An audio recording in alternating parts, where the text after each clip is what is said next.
अंतरायतिमिरोपशान्तये शान्तपावनमचिन्त्य वैभवं तं नरं वपुषि कुञ्जरं मुखे मन्महे किमपि तुन्दिलं महः।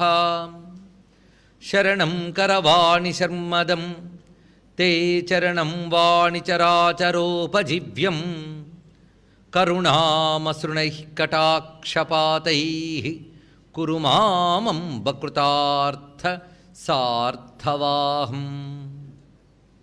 शारदा शारदाम्भोजवदना वदनाम्बुजे सर्वदा सर्वदास्माकं सन्निधिः सन्निधिं क्रियात्।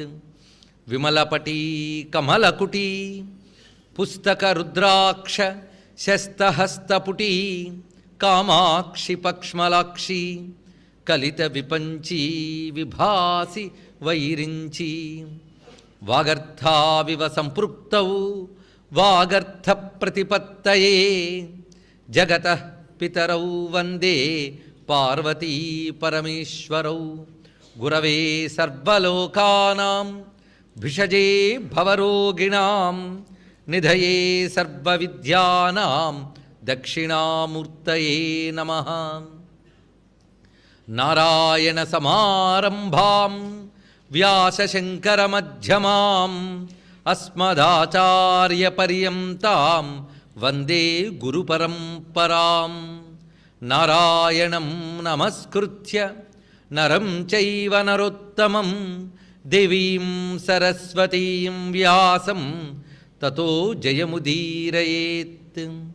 अज्ञानां जाह्नवीतीर्थं विद्यातीर्थं विवेकिनां सर्वेषां सुखदं तीर्थं भारतीतीर्थमाश्रये। श्रीभारतीतीर्थमाश्रये। भजे श्रीचक्रमध्यस्थां दक्षिणोत्तरयोः सदा श्यामावार्तालिसंसेव्यां भवानीं ललिताम्बिकां। शिवाय गुरवे नमः। शिवाय गुरवे नमः। शिवाय गुरवे नमः। श्रीमात्रे नमः। श्रीमात्रे नमः। श्रीमात्रे नमः। श्री विष्णुरूपाय नमः शिवाय। श्री विष्णुरूपाय नमः शिवाय। श्री विष्णुरूपाय नमः शिवाय। श्रीमाता श्री महाराज्ञी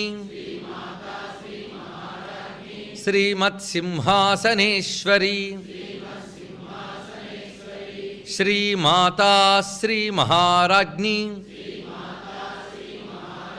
श्रीमत्सिंहासनेश्वरी श्रीमाता श्री महाराज्ञी श्रीमत्सिंहासनेश्वरी।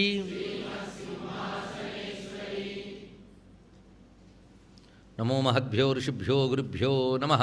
श्री शारदाम्बायै नमः। श्री चंद्रमौळीश्वराय नमः। శ్రీమజ్జగద్గురవే నమః. జగదంబామయమైన సభా సదస్సుకు సవినీయ నమస్సులు సమర్పణ చేసుకుంటూ వశిన్యాది వాగ్దేవతలు ఋషులుగా పరదేవత అయిన లలితా మహాత్రిపుర సుందరి యొక్క అనుగ్రహంతో ఆదేశంతో ప్రసాదించిన లలితా సహస్రనామ స్తోత్ర శాస్త్రాన్ని హయగ్రీవస్వామి వారు అగస్త్యుల వారికి ఒక బ్రహ్మ విద్యగా బోధిస్తూ ఉన్నారు. నేను రోజు 468 నామాల వరకు చెప్పుకోవడం జరిగింది. ఇక్కడ నుంచి సరిగ్గా 97వ శ్లోకం నుంచి 110వ శ్లోకం వరకు కూడా ఒక విశిష్టమైనటువంటి పరంపర ఉన్నది. ఇదంతా కలిపి ఒక విద్య. దీనిని ఈ నామాలను మనం భావనాత్మకంగా సాధన చేసినట్లయితే శరీరానికి కావలసినటువంటి పుష్టిని సంపాదించడమే కాకుండా ఆధ్యాత్మికంగా యోగపరంగా అమ్మవారి అనుగ్రహం పొందడానికి సాధన చేయడానికి కూడా పనికొచ్చే శ్లోకముల వరుస. ఇది ఒక్కటొక ప్రత్యేక గ్రంథం కూడా లలితా సహస్రనామ స్తోత్రంలో. వజ్రేశ్వరి వామదేవి వయోవస్థా వివర్జిత సిద్ధేశ్వరి, సిద్ధ విద్య, సిద్ధమాత, యశస్వని, ఈ 7 నామాలు ఇక్కడ ప్రారంభమయ్యాయి. మళ్ళీ చివరికి స్వాహ, స్వధా, మతిర్మేధ, శృతి, స్మృతి, అనుత్తమ, ఇటు 2 శ్లోకములు, చివరికి ఒక శ్లోక పాదం. ఈ 3 వాక్యాలు నడుమ కూర్చబడినటువంటివి విశుద్ధి చక్రనిలయ నుంచి యాకిన్యంబా స్వరూపిణి నామం వరకు ఉన్నటువంటి విశేషం. ఇదంతా కలుపుకొని ఒక విద్య ఎలా అవుతున్నదో గమనించుకుందాం. ముందు వజ్రేశ్వరి, ఇక్కడ నుంచి 7 నామాలకు అర్థం చెప్పుకున్న తర్వాత విశుద్ధి చక్రనిలయాలో ప్రవేశించేటప్పుడు మరిన్ని విషయాలు మనం గమనించుకోవచ్చు. వజ్రేశ్వరి అమ్మవారి యొక్క దివ్యనామాల్లో ఇదొకటి. ఈ వజ్రేశ్వరి సరిగ్గా శ్రీచక్రంలో బిందువు తర్వాత త్రికోణం ఉంటుంది. ఇది 2వ ఆవరణ. ఈ త్రికోణంలో మొత్తం 3 దేవతలు ఉంటారు. మహాకామేశ్వరి, మహావజ్రేశ్వరి, మహాభగమాలిని అని. అక్కడ చెప్పబడుతున్న వజ్రేశ్వరి, మహావజ్రేశ్వరి. ఇది కాకుండా తిథి దేవతల్లో కూడా శుక్లపక్ష షష్ఠీ తిథి దేవతకి వజ్రేశ్వరి అని పేరు. ఇలాగ తిథి దేవతల్లో వజ్రేశ్వరి అనే శక్తి ఉన్నది. ఇక ప్రధానంగా త్రిశక్తుల్లో కూడా వజ్రేశ్వరి అని చెప్పబడుతున్నది. ఈ వజ్రేశ్వరి దేవి యొక్క విశేషం ఏంటి అంటే, ఈ తల్లి వాక్శక్తికి అధిష్టాన దేవత. ముఖ్యంగా మన యొక్క విశుద్ధి చక్రం దగ్గర ఉంటుంది. ఇక్కడ నుంచి ఏ చక్రముల దగ్గర ఏ శక్తులను ఎలా ధ్యానించాలో విశేషంగా చెప్తున్నారు. చక్రముల ధ్యానం రకరకాలుగా ఉన్నది శాస్త్రముల యందు. కొన్ని రకాల చక్రధ్యానములు ఎలాంటివి అంటే, ఒక్కొక్క దళాన్ని భావించడం, అందులో ఉన్నటువంటి అధిష్టాన దేవతలు అంటే ఉదాహరణకి మూలాధారంలో గణపతి, స్వాధిష్టానంలో బ్రహ్మదేవుడు, మణిపూరంలో విష్ణువు, అనాహతంలో పరమేశ్వరుడు రుద్రుడు, ఇక విశుద్ధం దగ్గర జీవేశ్వరుడు, ఇలాగ ఒక్కొక్క చక్రం దగ్గర ఇదొక ధ్యాన ప్రక్రియ. ఇప్పుడు చెప్పబోతున్నది ధాతు దేవతలు. వీళ్ళు ధాతువులు పుష్టిని కలిగించేటువంటి దేవతలు. ఈ రెండిటికి కూడా అనుబంధం ఉన్నది. శరీరం అంతా కూడా ధాతువులతో నిర్మితమైనది. మనకి ఇవి సప్త ధాతువులు అని చెప్పబడుతూ ఉంటాయి. ఇవి బాగుంటేనే జీవయాత్ర బాగుంటుంది. ఈ ధాతు వ్యవస్థ నిర్మిస్తున్నదంతా పరాశక్తే. ప్రపంచంలో ప్రతి విశ్వ నిర్వహణ అంతా అమ్మవారి చేతి పనే. మన శరీరం అనే విశ్వం యొక్క నిర్వహణ కూడా ఆవిడ చేతి పనే. ఇవి చేసేటప్పుడు ఆ తల్లి ఒక్కొక్క శక్తితో ఒక్కొక్క విధంగా నియంత్రణ చేస్తున్నది. ఆ శక్తి పేర్లే డాకనీశ్వరి, హాకనీశ్వరి ఇత్యాది పేర్లు మనకి క్రమంగా ఇందులో రాబోతున్నాయి. అవి ఆయా చక్రముల యందు ఎలా ఉంటాయి, ఏ రంగుతో ఉంటాయి, ఏ ముఖంతో ఉంటాయి, ఏ ఆయుధాలు ధరిస్తాయి, ఆ దేవతల పేర్లేంటి, ఆ దేవత చుట్టూ ఉన్న పరివార దేవతలేంటి, నామాలతో మనకు అందించారు. ఇవి నిజానికి యోగశాస్త్రంలో పెద్ద పెద్ద శ్లోకాలు, పెద్ద పెద్ద ప్రక్రియలు. వాటిని వశిన్యాది వాగ్దేవతలు మనపై దయతో ఒక్కొక్క గుత్తిగా అందించారు. ఒక గుత్తిలో 10 నామాలు ఉండొచ్చు, మరొక చోట 10 నామాలు ఉండొచ్చు, ఇంకో చోట 9 నామాలు, 7 నామాలు, 6 నామాలు, అలా మొత్తానికి సప్త చక్రాల్లో ఉండేటటువంటి ఈ దేవతలు, వాళ్ళ ఆయుధాలు, వాటి విశేషణములు, వాటికి పెట్టవలసిన నైవేద్యాలు అన్నీ కలిపి అంత తంత్ర ప్రక్రియని ఒక్క శ్లోకంలో అందించారంటే వశిన్యాది వాగ్దేవతలు మనపై ఎంత దయ చూడండి. అంతకంటే లలితాంబిక మనపై దయ. వీటిని సులభంగా సాధన చేసుకోవచ్చు. పెద్ద పెద్ద యోగములు, కుండలిని ఇవి తెలియని వాళ్ళు కూడా ఈ సాధన చేసుకుని తరించిపోవచ్చు. అది లలితా సహస్రనామాల్లో పెట్టారు. అంటే లలితా సహస్రనామం కల్పవృక్షం. అనేక మార్లు చెప్పుకున్నాం. ఎవరు ఏది కోరితే అది ఇవ్వగలిగినటువంటి శక్తి దీనికున్నది. తాంత్రిక ప్రయోజనాలు అంటే ఐహిక పరలోక సుఖాలు ఇవ్వగలిగిన శక్తి. ఇక తాత్విక ప్రయోజనం అంటే పరమార్థమైన మోక్షాన్ని ఇవ్వగలిగే శక్తి కూడా ఉన్నటువంటి గ్రంథం లలితా సహస్రనామాన్ని అనేక మార్లు చెప్పుకుంటున్నది. మరొక్క మారు స్మరించుకోవాలి. ఇప్పుడు వజ్రేశ్వరి దేవిని 2 విధాలుగా చెప్పుకున్నాం. తిథినిత్యా దేవతల్లో వజ్రేశ్వరి, త్రికోణ చక్రంలో ఉన్నటువంటి వజ్రేశ్వరి దేవి. ఈ వజ్రేశ్వరి ప్రధానంగా వాక్శక్తి. అందుకే వేదమునందు కూడా వాగ్వై వజ్రహ అని ఒక మాట ఉన్నది. వాక్కే వజ్రముట. అందుకు ఆ వజ్రము వాక్కు 2 ఒకేలా పనిచేస్తాయి. వజ్రానికి ఎంత శక్తి ఉందో వాక్కుకి అంత శక్తి ఉన్నది. అందుకే వాక్కుతో శపించవచ్చు, వరం ఇవ్వవచ్చు, అంత శక్తి ఉన్నది వాక్కు. ఈ వాక్కు వినిర్గమించే ప్రధానమైన చోటు ఏది? కంఠం. అందుకే విశుద్ధి చక్రం. అందుకు వజ్రేశ్వరి. ఈ నామం ఒక జపంగా కూడా చేసుకోవచ్చుట. వజ్రేశ్వరి నామం అంత విశేషం. ఇంకొకటి శ్రీమన్నగరంలో వజ్రేశ్వరి దేవి ఒకరు ఉన్నారు. ఇప్పుడు శ్రీచక్రంలోనే తిథినిత్యాదేవతల్లోనూ త్రికోణంలోనూ చెప్పుకున్నాం. వీరు కాక శ్రీమన్నగరంలో సరిగ్గా 12వ ప్రాకారం వజ్రమయ ప్రాకారం. దానికంటే ముందు వస్తుంది మనకి 11వ ప్రాకారం. ఈ రెండిటికి మధ్యలో వజ్రమయి అనేటువంటి భూమి ఉంటుంది. ఆ వజ్రమయ ప్రాకారానికి ఇవతల ఆ వజ్రమయి అనేటువంటి భూమిలో ఒక అద్భుతమైనటువంటి తీర్థం ఉంటుందిట, జలాశయం. అందులో జలంగాని పుచ్చుకుంటే శరీరం వజ్రకాయమవుతుంది అని చెప్తారు. అంటే వజ్రేశ్వరి అనేది కేవలం వాగ్వయి వజ్రహ అని మాత్రమే కాకుండా శరీర దార్ఢ్యాన్నిచ్చేటువంటి శక్తి. ఇది మరొకటి. అందుకే వజ్రకాయుడు అని పేరున్నది. హనుమస్వామికి వజ్రాంగ బలి అని అంటాం కదా. అందుకు వజ్రకాయం, శరీర దాఢ్యత. అది ఆ వజ్రకాయం కలిగించే సిద్ధి ఒకటి మనకి వివిధ సిద్ధుల్లో ఒకటి. అలాంటి వజ్రకాయ సిద్ధి దేవత కూడా వజ్రేశ్వరియే. అందుకే ఈ నామాన్ని కానీ స్మరించితే శరీర దాఢ్యం అనేది లభిస్తున్నది. ఇక్కడ ఈ వజ్రేశ్వరీదేవి ఇంద్రుడిని అనుగ్రహించిందట. భండాసురుడికి ఇంద్రుడికి యుద్ధం జరిగినప్పుడు ముందు వీళ్ళందరూ దెబ్బలు తిన్నారు వాడి ద్వారా. అప్పుడు ఇంద్రుడి దగ్గర ఉన్నటువంటి వజ్రాయుధం మింగేసేట భండాసురుడు, మొత్తం పోయింది. అప్పుడు అతడు ప్రార్థన చేసి అమ్మవారు తిరిగి అనుగ్రహించి శ్రీమన్నగరం నిర్మాణం అయింది. కథ మనం చెప్పుకున్నాం భండాసుర సంహారం కోసం. అప్పుడు శ్రీమన్నగరంలో అమ్మవారు ఉన్నప్పుడు ఈ వజ్రమయ ప్రాకారం దగ్గర ఉంచినటువంటి తీర్థంలో చాలా కాలం తపస్సు చేశాడు ఇంద్రుడు. అప్పుడు అమ్మవారు అనుగ్రహించి ఆవిడిచ్చింది వజ్రాయుధం. అప్పటి నుంచి ఇంద్రుడి చేతులు ఉన్న వజ్రాయుధం అది. ఆ వజ్రాయుధంతోనే అతను మళ్ళీ బలోపేతుడయ్యాడు. అందుకే వజ్రేశ్వరి మనకు కూడా వజ్రాయుధం ఇవ్వగలదు. అటువంటి వాక్శక్తి, శరీర దాఢ్యతా శక్తి అయినటువంటి వజ్రేశ్వరీదేవి. దీని గురించి వర్ణిస్తూ దూర్వాస మహర్షి వజ్రేశ్వరి ధ్యానాన్ని చెప్తాడు. తత్ర సదా ప్రవహంతి తటినీ వజ్రాభిధా చిరంజీయాత్ చటులోర్మిఝూట నృత్యత్ కలహంసీ కులకలక్వణిత పుష్ట రోధసి తస్యా రుచిరే వజ్రేసి జయితి వజ్రభూషాఢ్య వజ్రప్రదానతోషిత వజ్రిముఖి త్రిదిశ వినిత చారిత్రే అని కీర్తిస్తారు దూర్వాస మహర్షి ఆర్యాద్విశతిలో. అక్కడ వజ్రేసి జయితి వజ్రభూషాఢ్య, వజ్రరత్నములన్నీ అలంకరించుకుంటుందట ఈ తల్లి. అక్కడ ఉన్నటువంటి ఆ వజ్రం అనే తటిని అనగా జలాశయం దగ్గర విహరిస్తూ ఉంటుంది. అది ఆ తల్లి అందరి దేవతల చేత పూజింపబడుతుంది. ఎందుకంటే దేవతలకి ప్రభువుని ఇంద్రుడి పూజించాడంటే మరి మిగిలిన వాళ్ళందరూ కూడా పూజించారు, వేరే చెప్పనక్కర్లేదు.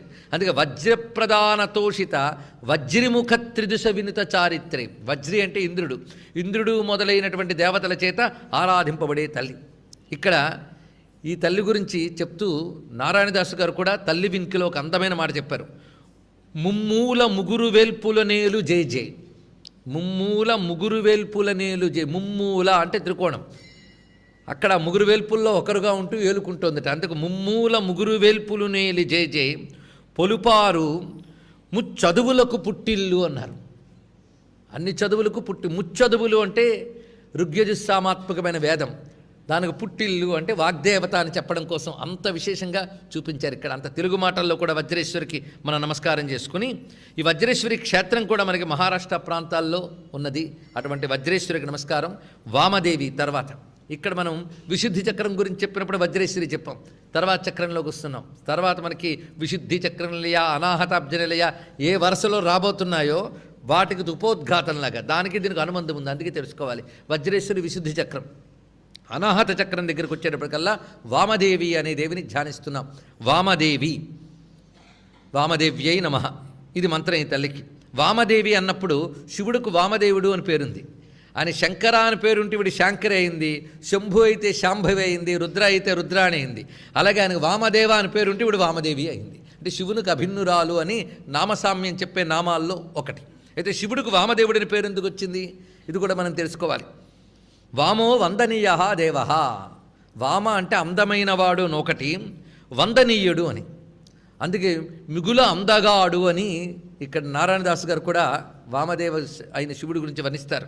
అత్యంత సుందరుట్టు ఆయన. అందుకే వామో వందనీయ దేవ, రెండు అర్థములు. అందరి చేత వందనీయుడు గనక వాముడు, రెండు పరమ పూజ్యుడు గనక. దీనికి మనకి వేదంలో ప్రమాణం కనబడుతుంది. ఐతరేయ బ్రాహ్మణంలో కనబడుతున్నటువంటి విషయం. తం దేవా అబ్రువన్ అయం వైన సర్వేషాం వామ ఇతి తస్మాత్ వామదేవ. మా అందరికంటే కూడా ఇతర అందగాడు, ఆశ్రయుడు అయినటువంటి వాడిని దేవతలు నమస్కారం చేసేట పరమేశ్వరునికి. అందుకే ఆయన పేరు వామదేవుడు. ఇది వైదికమైనటువంటి నామం. ఆయన యొక్క శక్తి వామదేవి అంటే సుందరి, సుందరుడు. అది ఇక్కడ తత్వం తెలుసుకోవాల్సింది. అంతేకాకుండా వామదేవుడు పరమేశ్వరుని పంచముఖాల్లో ఒకటి. ఉత్తరముఖం కుంకుమక్షోద సంకాశం వామాక్షం వరవేషభృత్ వక్త్రముత్తరమీశస్య ప్రతిష్టాయాం ప్రతిష్ఠితం అని వర్ణిస్తున్నారు ఇక్కడ. స్వామి యొక్క ఉత్తరముఖం అది కుంకుమ వర్ణంలాగా, అంటే పసిమి కలిసిన ఎరుపు రంగుతో ప్రకాశిస్తూ ఉంటుంది. అత్యంత సుందరమైన వదనం ఆ ఉత్తర వదనం, అది వామదేవ వదనం. అది మహాశక్తివంతమైనటువంటిది. ఆ వామదేవ వదనంతో ఉన్న పరమేశ్వరుడు వామదేవుడు, ఆయన యొక్క శక్తి వామదేవి. ఇది మన పిండాండంలో అనాహత చక్రాధిష్ఠానం దేవత. వయోవస్థ వివర్జిత, ఇది తర్వాతది. వయ అవస్థ రెండు చెప్పారు ఇక్కడ. వయస్సు అవస్థ ఈ రెండు మన శరీరాలకు ఉంటుంది. వయస్సు క్రమక్రమంగా పెరుగుతూ వస్తూ ఉంటుంది. అలాగే అవస్థలు అంటే బాల్య, కౌమార, యవ్వన, వార్ధక్య ఇవి ప్రధానం. కానీ బాల్య కౌమారాల మధ్యలో ఇంకా బాల్య, పౌగండ, కైశోర ఇలాగ ఎన్నో అవస్థలు ఉన్నాయి. పసితనం నుంచి పండు ముసలితనం వరకు శరీరానికి ఎన్నో అవస్థలకు మరో వ్యవహారం ఉంది లోకంలో. కష్టాలు పడ్డ అవస్థలు అంటారు. ఈ అవస్థలు ఏం తక్కువేం కాదు. అందుకే బాల్యావస్థ, యవ్వనావస్థ ఇత్యాదులన్నీ కూడా మన దేహాలకు ఉన్నాయి. చిట్ట చివరి అవస్థ ఏంటి? మరణం. అలాంటి అవస్థలు ఉంటాయి మనకి. వయస్సు ఉంటుంది, అవస్థ ఉంటుంది. ఈ వయస్సు అవస్థ రెండూ లేనిది తల్లికి. అందుకే ఆవిడ వయస్సు లేదు, అవస్థ లేదు. అందుకే వయోవస్థ వివర్జిత అంటే కాలము యొక్క దోషము ఏమీ లేనటువంటి తల్లి. కాలస్పర్శ లేదు ఆవిడ, కాలాతీత అని చెప్పడం ఇందులో ఉన్న ప్రత్యేకత. కాలాతీత తత్వాన్ని ఉపాసించాలి ఎప్పుడు కూడా. కాలబద్ధులమైన మనం కాలాతీత తత్వాన్ని ఉపాసిస్తేనే ముక్తి పొందగలం. మోక్షం అనేది కాలాతీత అవస్థ. అందుకు ఆ కాలాతీత శక్తియే వయోవస్థ వివర్జిత. ఈ తల్లి సరిగ్గా మన పిండాండంలో మణిపూరానికి అధిష్టాన దేవత. సరిగ్గా విశుద్ధి చక్రంలో ఏ వరుసలో వచ్చిందో ఆ వరుసలోనే చెప్పుకుంటున్నాం. మూలాధారం నుంచి బయలుదేరలేదు, సహస్రారం నుంచి బయలుదేరలేదు. గమనించుకోవాలి. విశుద్ధము, అనాహతము, మణిపూరము, స్వాధిష్టానము, మూలాధారమై మళ్ళీ ఆజ్ఞాచక్రానికి వస్తాడు. ఆ తర్వాత సహస్రానికి వెళ్తారు. ఎందుకు ఈ క్రమం చెప్పాడు అనేది అక్కడ వివరించినప్పుడు గమనించుకుందాం. ప్రస్తుతం ఈ 7 నామాలకున్న విశేషం తెలుసుకుంటూ వెళ్తూ మణిపూరానికి అధిష్టానదేవినటువంటి తల్లి కాల వ్యవస్థకు అతీతురాలు అని భావనలో దర్శనం చేస్తూ, అంటే అక్కడ జగదంబని మణిపూరం దగ్గర కానీ ధ్యానం చేయగలిగితే ఆ జీవుడికి కూడా అటువంటి స్థితి లభిస్తుంది అనే భావంతో చెప్పడం జరుగుతున్నది. ఇక్కడ తర్వాత సిద్ధేశ్వరీదేవి అమ్మవారి యొక్క నామములు, సిద్ధనామములు వరుసగా ఇక్కడ 3 కనిపిస్తున్నాయి. సిద్ధేశ్వరి, సిద్ధ విద్య, సిద్ధమాత, యశస్విని. ఇది క్రమంగా ఉన్నటువంటి విషయములు. ఇక్కడ సిద్ధికి సంబంధించిన నామములు ఇవి. అమ్మవారిని ఆశ్రయిస్తే అన్ని సిద్ధులు లభిస్తాయి. అన్ని సిద్ధులకి ఆవిడ తల్లి. అందుకే మనకి సిద్ధ సంబంధమైన నామం ఇదివరలో కూడా మనం చెప్పుకుంటూ అణిమార్జష్ట సిద్ధులు కూడా అమ్మవారి స్వరూపములు. అదేవిధంగా ప్రతి కార్యము, ప్రతి మంత్రము ఏది సిద్ధించాలన్నా అమ్మవారి అనుగ్రహం రావాల్సింది. మనం మంత్రం జపించినంత మాత్రాన సిద్ధి రాదు. అమ్మ దయ ఉంటేనే సిద్ధిస్తుంది. అందుకే మంత్రమంతా చేసి గుహ్యాత్ గుహ్యగోప్తిత్వం అని చెప్పుకుని సిద్ధిర్భవతమే దేవి అనాలి. నీ అనుగ్రహం వల్లే సిద్ధి రావాలమ్మా అని. ఆ సిద్ధి ఎవరికి ఎంతకొస్తుందో మనం చెప్పలేమండి. కొందరికి అక్షర లక్షలు చేస్తే కానీ రాదు, కొందరికి ఎన్ని కోట్లు చేసినా రాదు. ఎందుకంటే ఊరికినే జపం చేశారనే కాదు కదా, వారి యొక్క అవస్థ ఉంటుంది. మహానుభావుడు మన రమణ మహర్షుల వారికి వాళ్ళ సిద్ధులు వేరు. రామకృష్ణ పరమహంసకి అయితే ఒక మాల తిప్పితే సిద్ధి వచ్చేదిట. గతంలో మనం చెప్పుకున్న వ్యవహారం. ఒక్క మాలకే సిద్ధి వస్తుందా అంటే అలా చేయగలిగితే అలా వస్తుంది. ఒక పద్ధతి అదంతా కూడా. కొందరు ఇలా ఉపదేశిస్తూ ఉంటేనే సిద్ధి పొందిన వాళ్ళు ఉన్నారండి. అది చాలా ఆశ్చర్యం. కొందరికి ఉపదేశించినా జడమే. మంత్రాలు ఉపదేశిస్తున్నా నిద్రపోతున్నాం అంటే జడత్వం ఎంత ఉందో చూడాలి. చైతన్య మహాప్రభువుకి సరిగ్గా గయ వెళ్ళినప్పుడు అక్కడ నారాయణ పాదం కనబడింది. ఇది నారాయణ పాదం అన్నట్ట. అంతే ఆయన మూర్ఛిత రేపాడండి. మనము ఎన్నిమర్లు చూస్తుంటాం, మనకు రాయే. ఆయనకు నారాయణ పాదం అంటే నారాయణ పాదమే అనిపించగానే భావం కాని తాదాత్మ్యం చెందిపోయాడు. అంత జనం ఉన్నారు అక్కడ. ఆ జన మధ్యలో ఆయన కుప్పకూలిపోతున్నట్టు అక్కడ. ఆ పడిపోతుంటే ఎవరో చేత్తో పట్టుకున్నారు ఆయన్ని. పట్టుకుని అక్కడ ఉన్నటువంటి వృక్షం కిందకి తీసుకొచ్చారు. గజలో ఉంటుంది సరిగ్గా ఒక మహావృక్షం. ఆ వృక్షం కిందకి తీసుకొచ్చారు. తీసుకొచ్చిన సిద్ధపురుషుడు సేద తీరిన తర్వాత నువ్వు అన్ని విధాల యోగ్యుడివి, నీకు మంత్రం ఇస్తానన్నాడు. గురువు వెతుక్కుంటూ వచ్చాడు చూడడానికి. అతని సంస్కారాన్ని చూసి కృష్ణ మంత్రాన్ని ఉపదేశించాడు ఆయన. ఇలా మంత్రం చెవిలో పడుతూ ఉంటేనే మళ్ళీ మూర్ఛితురైపోయాడు అతను. అంటే భావసమాధి. అది మూర్ఛ అంటే భావసమాధి. ఆ భావసమాధిని పొందాడు. మంత్రం ఎన్ని కోట్లు చేస్తే భావసమాధి వస్తుంది. కేవలం శ్రవణ మాత్రం చేతనే భావసమాధి పొందాడు. కొందరు అలా ఉంటారు. పంచాక్షరి పొంది కేవలం 5 రోజుల్లోనే సిద్ధింపజేసి ముక్తి పొందిపోయిన వాళ్ళు ఉన్నారు. స్వయంగా చూడటం జరిగింది అలాంటి వారిని. జీవితకాలం పంచాక్షరి చేసినా సిద్ధి పొందకపోవడం ఉంటుంది, అది వేరే విషయం. అందుకు వాడేమిటి, ఆ జీవుడి స్థాయి ఏమిటి అనేది వాడికే తెలియదు ఒక్కొక్కప్పుడు. అది అమ్మవారి అనుగ్రహం. అందుకే ఆ తల్లి సిద్ధదేవత అని తెలుసుకుని ఈ నామాలతో అనుసంధానం చేసుకుని జపం చేసేటప్పుడు ఆవిడే సిద్ధేశ్వరి అని మనం ఆశ్రయిస్తే ఆ తల్లి తప్పకుండా అనుగ్రహిస్తుంది. అందుకే సిద్ధేశ్వరి, సిద్ధ విద్య, సిద్ధమాత. ఇక్కడ ఈ 3 మాటలకు విశేషం ఉన్నది. సిద్ధశక్తి ముందు సిద్ధులకు ఈవిడ ఈశ్వరి, సిద్ధులన్నిటికీ నియామకురాలు. అంటే ఈవిడ అధీనంలో ఉంటాయి సిద్ధులు అని చెప్పడం కోసమే సిద్ధేశ్వరి. ఏ సిద్ధి అయినా ఈవిడ అధీనమే. అందుకే సిద్ధలక్ష్మి అని ఈ తల్లిని మనం చెప్పుకుంటున్నాం. కార్యం ప్రారంభించామంటే సిద్ధి కోసమే ప్రయత్నిస్తాం. సిద్ధి లేదంటే ఆవిడ పని చేస్తాడు. కనుక ప్రయత్నానికి మనం కోరుకునే సిద్ధేగా. కనుక సర్వసిద్ధులు ఎవరి అధీనంలో ఉన్నాయో ఆవిడ సిద్ధేశ్వరి. ఇది ఒక్కటి తెలుసుకుంటే చాలు. సిద్ధులు అనగా ఏమి, ఈ లిస్ట్ అంతటి కన్నా నామానుకున్నటువంటి సూటే అని అర్థం తెలుసుకుని సిద్ధ విద్య, ఆవిడ సిద్ధ విద్యా స్వరూపిణి. విద్య అంటే ఏమిటి? మొదటి నుండి చెప్పుకుంటున్న విద్య అంటే ఉపాసన, మంత్రము అని 2 అర్థాలు ఉన్నాయి. అందుకే శ్రీ విద్య అని అంటున్నాం. దశమహావిద్యలు అని పేరుంది. విద్య అంటే అదేని మెడిసినా, ఇంజనీరింగా? అక్కడ విద్య అంటే ఉపాసనా మంత్రం అని అక్కడ అర్థం. అంతేకాదు స్త్రీ రూపమైన మంత్రశాస్త్రములకు విద్యలని పేరు అని ఒక నిర్వచనం ఉన్నది. అందుకు అమ్మవారి శక్తికి సంబంధించినటువంటి మంత్రశాస్త్రములన్నింటికి విద్యలని పేర్లు. ఈ విద్యలు ఎన్నున్నాయో లెక్కలేదు, కానీ సిద్ధ విద్యలు అని చెప్పబడుతూ మొత్తం 10 ఉన్నాయి. ఈ 10ంటిని సిద్ధ విద్యలు అంటారు. ఈ 10 సిద్ధ విద్యల రూపము లలితాంబయే. ఇది తెలుసుకోవాలి. 9 విడిచిపెట్టి ఒక్కటి చేయగలం అంతే. అందరూ అన్నీ చేయగలరా? 10 విద్యలు ఎవరూ చేయలేరు, ఏదో ఒక్క విద్య చేయగలరు. అయితే ఆ ఒక్క విద్యలో మిగిలిన 9 విద్యలు ఉంటాయి. ఏది తీసుకున్నప్పుడే మిగిలిన 9 అందులో సమన్వయింపబడుతూ ఉంటాయి. ఆ ఒక్క విద్యను గూఢంగా గాఢంగా చేస్తే చాలంతే. అలా మనకి లలితా విద్య శ్రీ విద్య, ఇది దశమహావిద్యల్లో 3వ విద్య. అందుకే అక్కడ కూడా 3వ సంఖ్యే. అమ్మవారు త్రిపురా విద్య. ఆ విద్యకి షోడశీ విద్య అని, త్రిపురా విద్య అని, సుందరీ విద్య అని 3 పేర్లు చెప్పారు. మొదటి విద్య కాళి, 2వ విద్య తార, 3వ విద్య సుందరీ విద్య. ఇక మిగిలిన వాటి పేర్లు కూడా చెప్పుకుంటే మనం ధన్యులమైపోతాం. చెప్తున్నారు ఇక్కడ కాళీ, తార, మహావిద్య, షోడశీ భువనేశ్వరి, భైరవ, చిన్నమస్తాస, విద్యా ధూమావతి తథా బగళా సిద్ధ విద్యాచ మాతంగీ కమలాత్మిక ఏతాదశ మహావిద్యా సిద్ధ విద్యా ప్రకీర్తితా. కనుక సిద్ధ విద్యలని వాడికి పేర్లుట. ఈ తల్లుల పేర్లు తలంచుకున్న ధన్యమైపోతాం. కనుక ఒక్కసారి 10 మహావిద్యల పేర్లు అనుకుందాం. కాళీ, తార, షోడశి, దాని తర్వాత చిన్నమస్త, కాళీ, తార, షోడశి, చిన్నమస్త, బగళాముఖి, ధూమావతి, మాతంగి, భైరవి, కమలాత్మిక, భువనేశ్వరి. మొత్తం 10 మహావిద్యలివి. ఈ 10 మహావిద్యలకి సిద్ధ విద్యల పేర్లు. కనుక సిద్ధ విద్య అంటే ఇక్కడ ఈ నామానికి అర్థం ఏంటి? 10 మహావిద్యల యొక్క రూపము అని. 10 మహావిద్యల్లో ఒక సిద్ధ విద్య అయిన శ్రీ విద్యయే లలితాంబ అని 2 అర్థాలు తీసుకోవాల్సిందే. పైగా శ్రీ విద్యలో మిగిలిన 9 విద్యలు సమన్వయింపబడతాయని మనం అనేక మార్లు చెప్పుకున్నాం. బగళాముఖి స్వరూపమే శ్రీ విద్యలో వారాహి, అక్కడ మాతంగి విద్యే, ఇక్కడ శ్యామలాదేవి. ఇలా మొత్తం కాళీ విద్యే తిథినిత్యాదేవి ఉపాసన, అది కాలస్వరూపమే తిథినిత్యలు. ఇలా ప్రతిదానికి మిగిలిన 9 విద్యలు శ్రీ విద్యలు ఉంటాయి. పైగా 10 మహావిద్యలు ఉత్కృష్టములే. ఇందులో ఏదో ఒక్కటని కాదు, దిగాలే కానీ ప్రతిదీ గొప్పవే. మన కాళీ అనగానే చాలా ఉగ్రంగా భయంకరంగా అనిపిస్తుంది, కానీ ఆద్యా విద్య సామాన్యం కాదు కాళీ అంటే. కొందరు కాళీ ఉపాసన అంటే అదేదో భయంకరమైన ఉపాసన అనుకుంటారు. ఆ కాళీని ఉపాసించే రామకృష్ణ పరమహంస బ్రహ్మవేత్త అయ్యాడని మర్చిపోరాదు.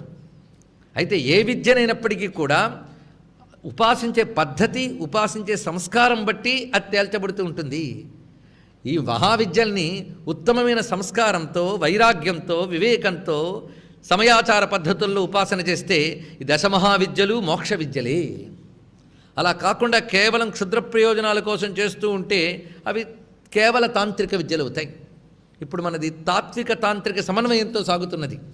ఐహిక ప్రయోజనాలు, ధర్మబద్ధమైన కోరికల కోసం 10 మహావిద్యలు చేయవచ్చు. ధర్మబద్ధమైన కోరికల కోసం అది క్రమంగా చిత్తసిద్ధినిస్తుంది.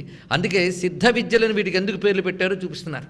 అందులో శ్రీ విద్యకి సిద్ధ విద్య అని విశేషంగా అనాలి. అందుకే శ్రీ విద్య గురించి చెప్పినప్పుడే విశేషించి నొక్కి మహావిద్యా షోడశి అని ఒక మాట అన్నాడు. ఇక్కడ ఊరికనే చెప్పలేదు, మహావిద్య అని ప్రత్యేకించి శ్రీ విద్యని చెప్పారు. అందుకే శంకరులు కూడా మొత్తం 10 మహావిద్యలు పరిశీలించి ఈ 3వ విద్య ఒక్కడే తీసుకున్నారు ఆయన.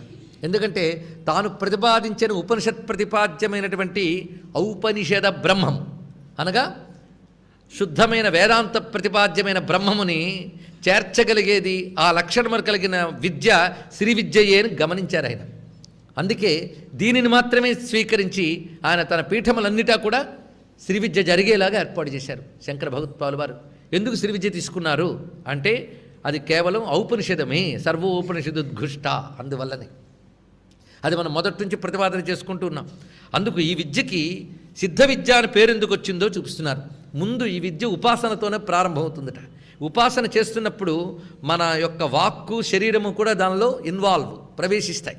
పూజాధికాలు చేస్తున్నప్పుడు శరీరం పనిచేస్తుంటుంది, మంత్రము శ్లోకాలు చదివినప్పుడు వాక్కు పనిచేస్తుంటుంది, అప్పుడప్పుడు మనసు కూడా పనిచేస్తుంటుంది. ఇది మహా కష్టం కనుక ఇది కూడా పనిచేస్తుంటే తప్పదు. 10 సార్లు చేస్తుంటే మనసుకి జాలి పుడుతుంది, ఒక్కసారైనా కొంచెం పట్టించుకుందామని. అలా క్రమక్రమంగా ఎప్పటికైనా అది కూడా వస్తుంది, రాకపోదు. అందుకు ముందు ఉపాసనగా బాహ్యంగా మొదలయ్యి ఈ శ్రీ విద్య ఏం చేస్తుందంటే అతి త్వరగా చిత్తశుద్ధినిస్తుందట, ఇచ్చి క్రమంగా జ్ఞాననిష్టని ఇచ్చి మోక్షాన్ని ఇస్తుందట. అందుకే శ్రీ విద్య క్రమంగా జ్ఞానాన్ని మోక్షాన్ని ఇవ్వగలిగే శక్తి ఉంది. అయితే మనం ఏం చేస్తున్నాము అని ఒక ప్రశ్న వేసుకోవాలి, విచారణ చేయాలి. బండగా చేయడం కాదు. లలితా సహస్రనామం పుస్తకం పట్టుకుని నోటుకొచ్చండి అని చెప్తే చాలా సంతోషం, అది కూడా సాధించడం గొప్ప విషయమే. కానీ ఏం చదువుతున్నాం, నిజంగా జడంగా చదువుతున్నామా, కనీసం అర్థస్ఫురణ తెచ్చుకుంటున్నామా అని కనీసం దీనికోసం ఏమి పెద్ద కష్టపడాలండి. మన క్లాసుల్లో కూడా పుస్తకం పట్టుకున్నప్పుడు అర్థం చేసుకోవాలని కదా పాఠాలకు వెళ్ళి మనం నేర్చుకుంటున్నాం. అలా కొంచెం అర్థస్ఫురణతో తెలుసుకుంటే అక్కడికక్కడే అదే చూపిస్తుంది మనకు బ్రహ్మ విద్యని క్రమంగా. అందుకు ఇది ఉపాసనతో ఆగిపోకుండా ఉపనిషత్తుగా పర్యవసిస్తుంది. అలాగ మనకి ఉపాసన ద్వారా చిత్తశుద్ధినిచ్చి ఆ చిత్తశుద్ధి ద్వారా జ్ఞానాన్ని మోక్షాన్ని ఇవ్వగలిగే విద్యని సిద్ధ విద్య అని అంటారు. అలాంటి సిద్ధ విద్యా స్వరూపం గనక ఈ నామాన్ని ప్రత్యేకించి చూపించారు. అందుకే దశమహా విద్యలు కూడా సిద్ధ విద్యా స్వరూపములే. ప్రత్యేకించి మనం శ్రీ విద్య గురించి చెప్పుకుంటున్నాం కనుక సిద్ధ విద్య. అయితే శ్రీ విద్యలో బాల, పంచదశాక్షరి, శ్రీ విద్య, షోడశాక్షరి మొదలైనవన్నిటికీ సిద్ధ విద్యలను ఎందుకు పేరు పెట్టారో మరొక్కసారి ఆలోచించాలి. కొన్ని మంత్రములకి సిద్ధారి శోధనము అని చేయాలి. ఇవన్నీ చాలా అవసరమండి. లలితా సహస్రనామం మళ్ళీ చెప్పుకుంటున్న శాస్త్రం. అది శాస్త్రం అన్నప్పుడు ప్రతి టర్మ్ మన వ్యవహారంలో చెప్తే అయిపోదు. సిద్ధ విద్య అంటే సిద్ధినిచ్చు విద్య అని చెప్పేస్తే మీకు తృప్తి, నాకు తృప్తే. కానీ శాస్త్రమైనప్పుడు ఎందుకు చెప్పారనేది కొంచెం గట్టిగానే పట్టుకోవాల్సింది. దీని లోతుకి వెళ్ళక్కర్లే, అక్కడుండి ఆలోచిస్తే చాలు. సిద్ధారి శోధనము అని ఒక ప్రక్రియ ఉంది మంత్రశాస్త్రంలో. అంటే కొన్ని మంత్రాలు ఇచ్చేటప్పుట దాన్ని అనేక విధాల శోధన చేయాలి, పుచ్చుకునేవాడిని శోధించాలి. ఆ మంత్రాన్ని కూడా రకరకాల సంస్కారములతో ప్రవేశింపజేయాలి. ఇది గురువు చూపిస్తాడు. మంత్రం అంటే శబ్దం ఇవ్వడం కాదు, సంస్కారం చూసి ఇవ్వడం. తెలుసుకోవాలి, పుచ్చుకోవాలని కుతూహలం అందరికీ ఉంటుంది, కానీ అందుకున్న అర్హత కొందరికే ఉంటుంది. సరైన గురువైతే అన్ని రకాలు పరిశోధిస్తాడు. ఆయనకేం దొరికిందో మనకు తెలియదు. డాక్టర్ గారు ఏం డయాగ్నోస్ చేస్తారో ఆ టర్మ్స్ ఆయనకి ఎలా తెలుస్తాయో గురువు గారికి అలాగే తెలుస్తాయి. అయితే కొన్ని మంత్రములకు మాత్రం సిద్ధారి శోధనం అని చేసి ఇవ్వాలట. ఎందుకంటే అవి భౌతిక ప్రయోజనం ఎక్కువ కలిగినటువంటి మంత్రములకి సిద్ధారి శోధనం అని చేసి ఉపదేశిస్తారు. అలాంటి సిద్ధారి శోధనం అవసరం లేని విద్యలు ఏమిటంటే శ్రీ విద్య. అందుకే దీని పేరు సిద్ధ విద్య అన్నారు. ఇక్కడ ఆ శోధనం ఏం చేయకుండానే వచ్చట. ఎందుకంటే మోక్షకారిణి అయిన విద్యలకి ఇటువంటి మినహాయింపులు ఉంటాయి అని శాస్త్రం చెప్తున్నది. అందుకే బ్రహ్మ విద్య అయినటువంటి ఈ శ్రీ విద్యకి మాత్రమే సిద్ధ విద్య అని పేరు సిద్ధిస్తున్నది. అందుకే మహావిద్య, సిద్ధ విద్య ఈ రెండు పేర్లకు అర్థం బ్రహ్మ విద్య అని. అందుకే సిద్ధేశ్వరి, సిద్ధ విద్య, సిద్ధమాత. ఇప్పుడు సిద్ధులకు నియామకురాలమ్మ. అందుకు ఆ తల్లే ఎవడికి సిద్ధి ఇవ్వాలని ఆలోచించి వాడిని ఎంచుకుంటుందిట. ఎంచుకుంటేనే సరైన గురువు వచ్చి విద్యిస్తాడు. అది తెలుసుకోవాలి. గురువుగారు ఎంచుకోరు, అమ్మవారు ఎంచుకుంటారు. గురువు దొరికాడు అంటే భగవంతుడికి మనపై దయ పుట్టిందని అర్థం. ఆయనకి దయ పుట్టి గురువుని పంపిస్తాడు. దైవం మానుష రూపేనా అంటే అర్థం ఇదండి. ఆ విధంగా వచ్చినటువంటి గురువు సంస్కరిస్తాడు. అందుకే సిద్ధులకు నియామకురాలైన తల్లి సిద్ధ విద్యా రూపంగా వచ్చింది. వచ్చిన తర్వాత వాడు సాధన చేస్తాడు. ఆ సాధన చేసిన సిద్ధులకి ఆవిడే తల్లి అయి అనుగ్రహిస్తోంది. అందుకే సిద్ధమాత అది చూపిస్తున్నాడు ఇక్కడ. సిద్ధ విద్యను ఉపాసించేటప్పుడు అతడు ఆ సిద్ధ విద్యాది దేవతకి శిశువు అయిపోతాడు. అంతే కదండి. అమ్మవారు ఉపాసకుడు అమ్మకి బిడ్డ అయిపోడా. అందుకే బాలభావానుసారేణ మమేదం హి విచేష్టితం మాతృవాత్సల్య సదృశం త్వయాదేవి విధీయతాం అంటాడు. మొత్తం అమ్మవారి పూజ చేసిన తర్వాత ఉపాసకుడు అంటే ఏదో చిన్నపిల్లల్లా చేశానమ్మా నేను ఈ పూజ చేయడం అంట, నేను పిల్లాళ్ళలా చేశాను, నువ్వు తల్లిలా అనుగ్రహించున్నాడు. ఎంత చమత్కారంగా చెప్పాడు చూడండి. ఇక్కడ పిల్లాళ్ళలా చేస్తే తల్లిగా అనుగ్రహిస్తుంది ఎవరండి? పిల్లాడు చూడండి రకరకాల లక్క పిడతలు అవన్నీ పెట్టి ఆడుతూ అమ్మ వండుతున్నానమ్మా అంటాడు. సరే వండునాయనా అంటుంది. చూడు మంచి కూర వండేని తీసుకో అని ఉట్టిట్టు కూర చేతిలో వేస్తాడు. ఏం ఉండదు. రుచిగా ఉందంటే అబ్బా చాలా బాగుంది అని అన్న అంటుంది. నిజంగా బాగుందా? ఆ పిల్లాడు మెప్పుకి. మన చేష్టలు అంతే. అమ్మ ముందు మనం పిల్లలమే. ఆ అజ్ఞాన దశను ఒప్పుకోవాలి. కానీ మన అజ్ఞానంతో చేస్తూ ఉంటే ఆ తల్లికి ప్రేమ పుట్టి అనుగ్రహిస్తుంది. అందుకే సిద్ధ విద్యలను ఉపాసించే వారికి ఎవరయ్యా దిక్కు అంటే నేను తల్లిలా దిక్కుగా ఉంటానని చెప్తోంది ఆ తల్లి. అందుకే సిద్ధమాత అని చూపించారు. సిద్ధులకు తల్లి, సిద్ధులకు నియామకురాలు, సిద్ధులకు తల్లి. ఈ మాటలో మరొక విశేషం చూడొచ్చు.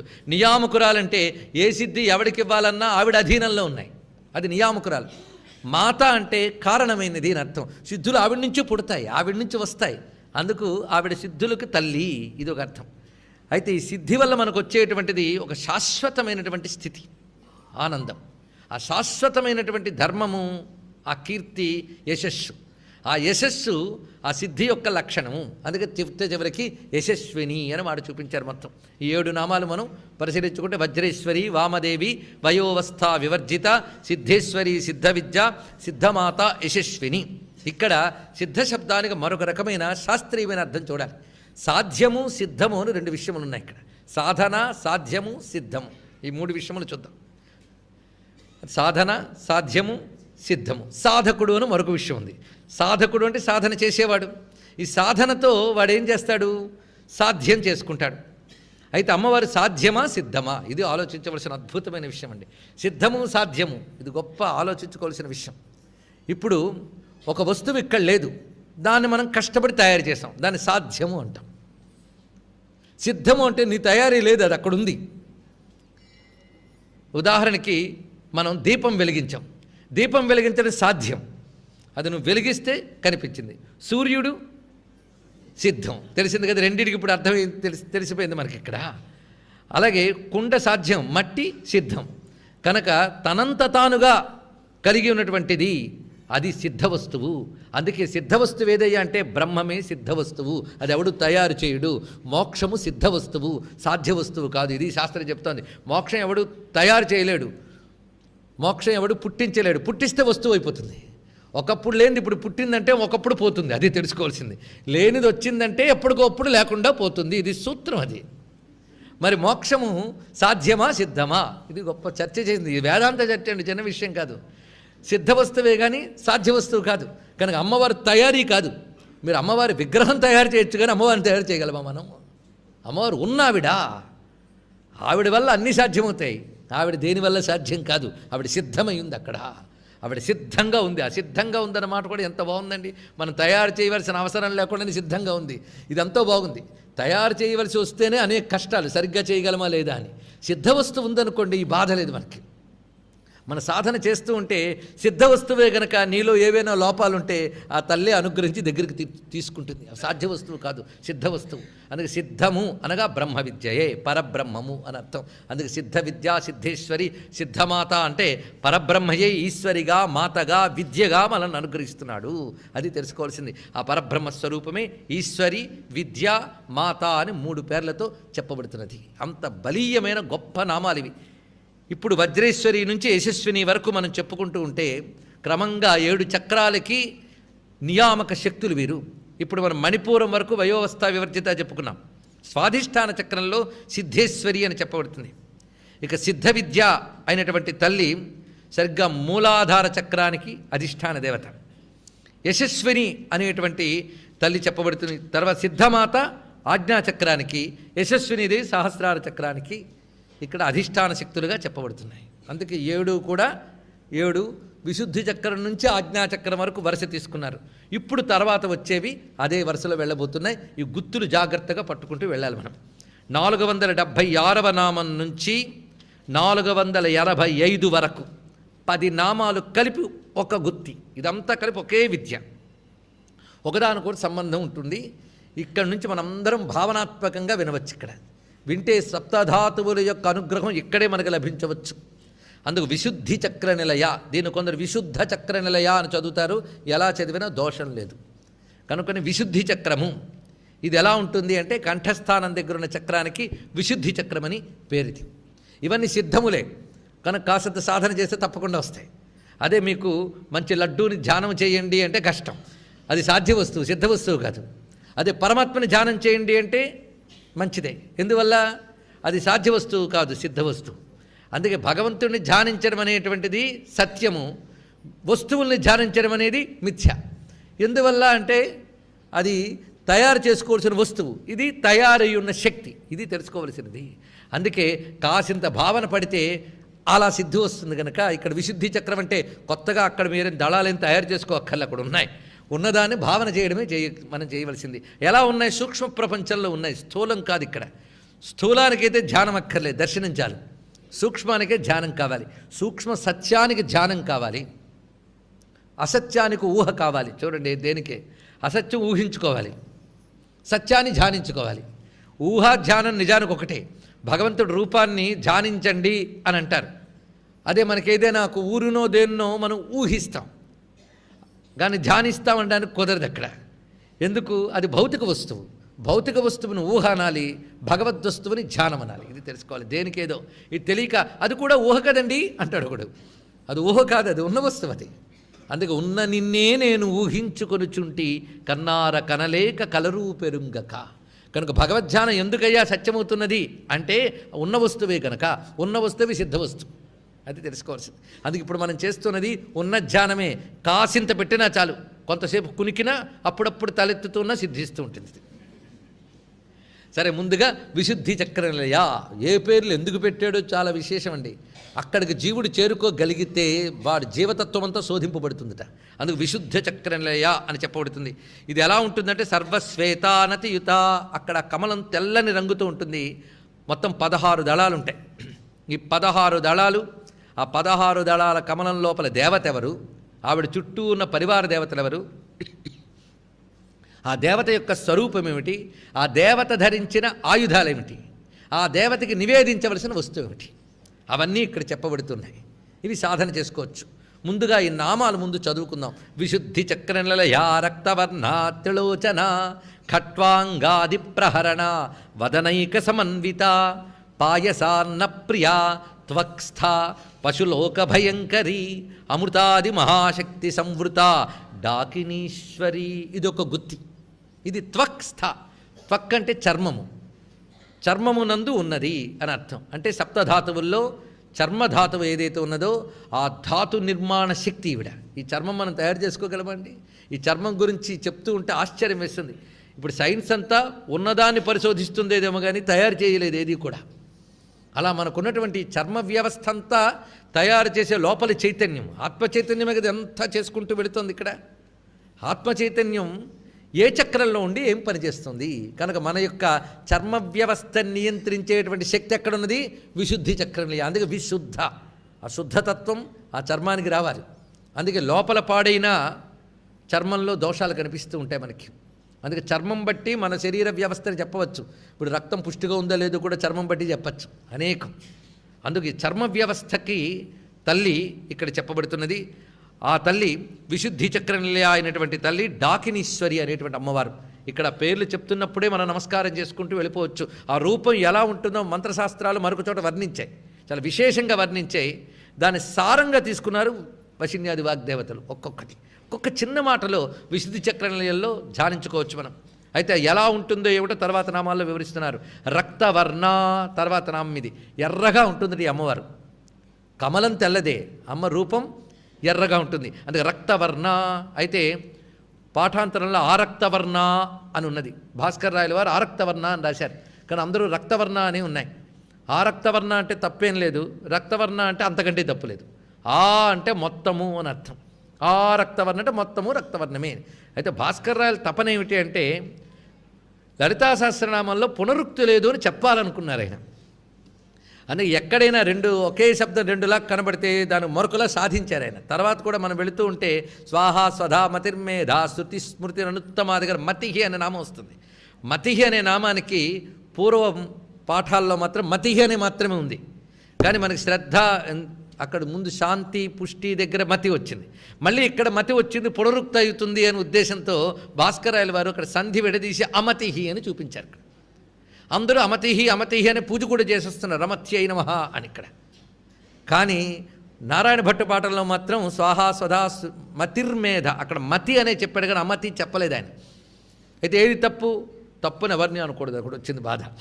కానీ మతిహి అన్నంత మాత్రం తప్పేం లేదు. ఎందుకంటే స్తోత్రాల్లో పునరుక్తి దోషం కాదు, కావ్యాదుల్లో వేరు, శాస్త్రంలో కూడా పునరుక్తి దోషం కాదు. కావ్యానికే నియమం ఇది, ఇది శాస్త్రం. ఇది శాస్త్రంలో ఒక శబ్దం 2 మార్లు వచ్చిందంటే ఒక్కొక్కప్పుడు అర్థభేదం వస్తూ ఉంటుంది.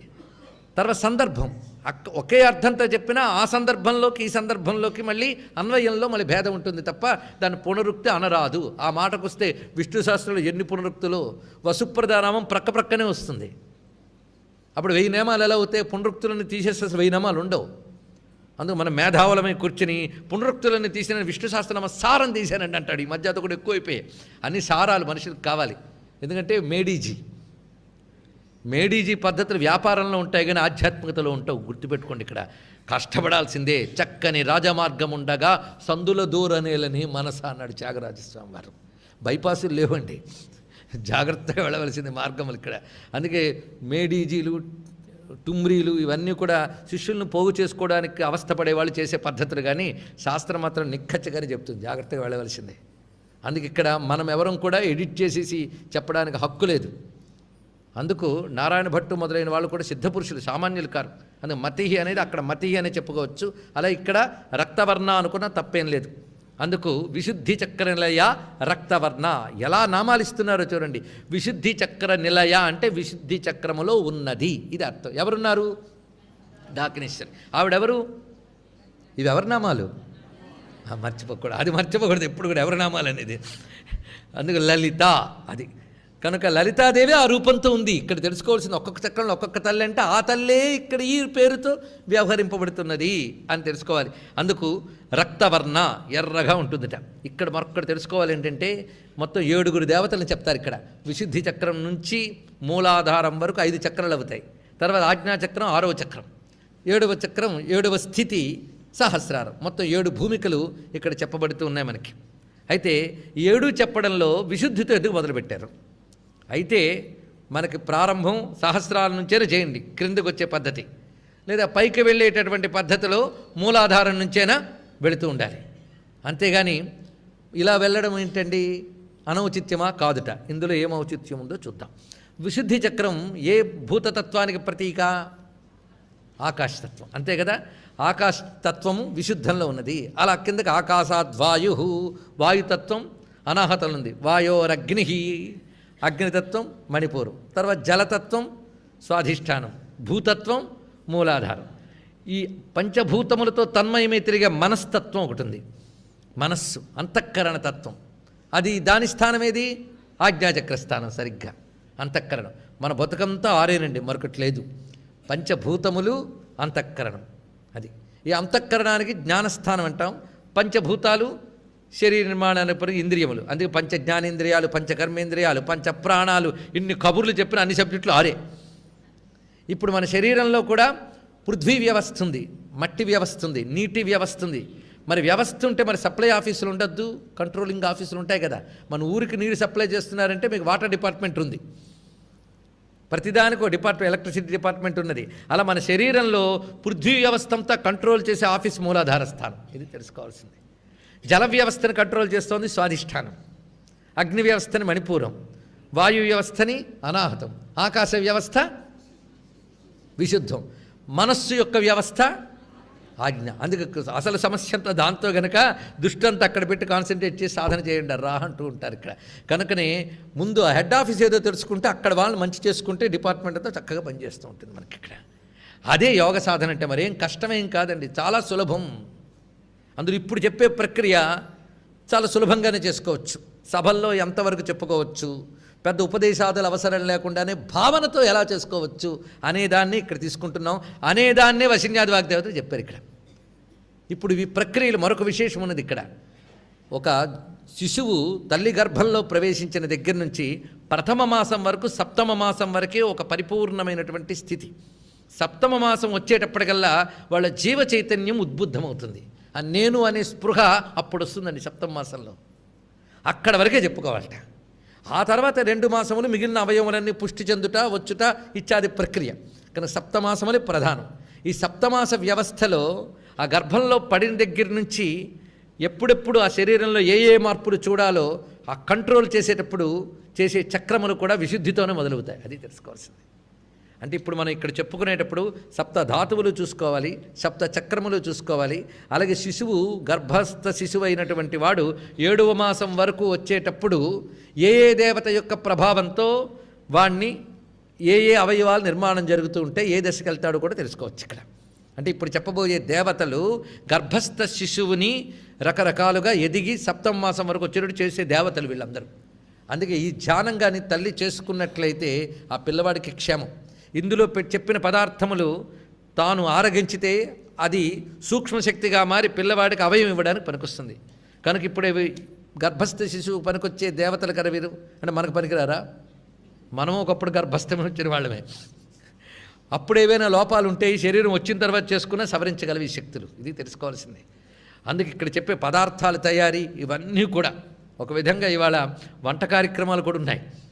వంట కార్యక్రమం అంటే వంటలు ఎలా వండాలి కూడా చెప్పబడుతున్నాయి. శాస్త్రం చెప్పింది. ఊరికిన పాయసాన్నం అనగానే పాయసాన్నం అంటే ఎలా చేయాలో కూడా వర్ణించిందండి శాస్త్రం. అంత అద్భుతమైనటువంటి నామ విశేషములు ఇక్కడ చెప్పుకోబోతున్నాం. అందుకే విశుద్ధి చక్రంలో ఉన్న తల్లి ఎలా ఉంది? రక్తవర్ణ.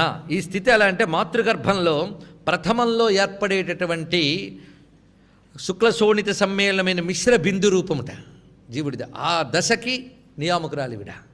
అది ఇక్కడ చూపిస్తున్నాం. ఒక్కొక్కప్పుడు ఈ దశ పోల్చడం కూడా కష్టం, కానీ ఈవిడ అనుగ్రహంతోనే అది జరుగుతూ ఉంటుంది.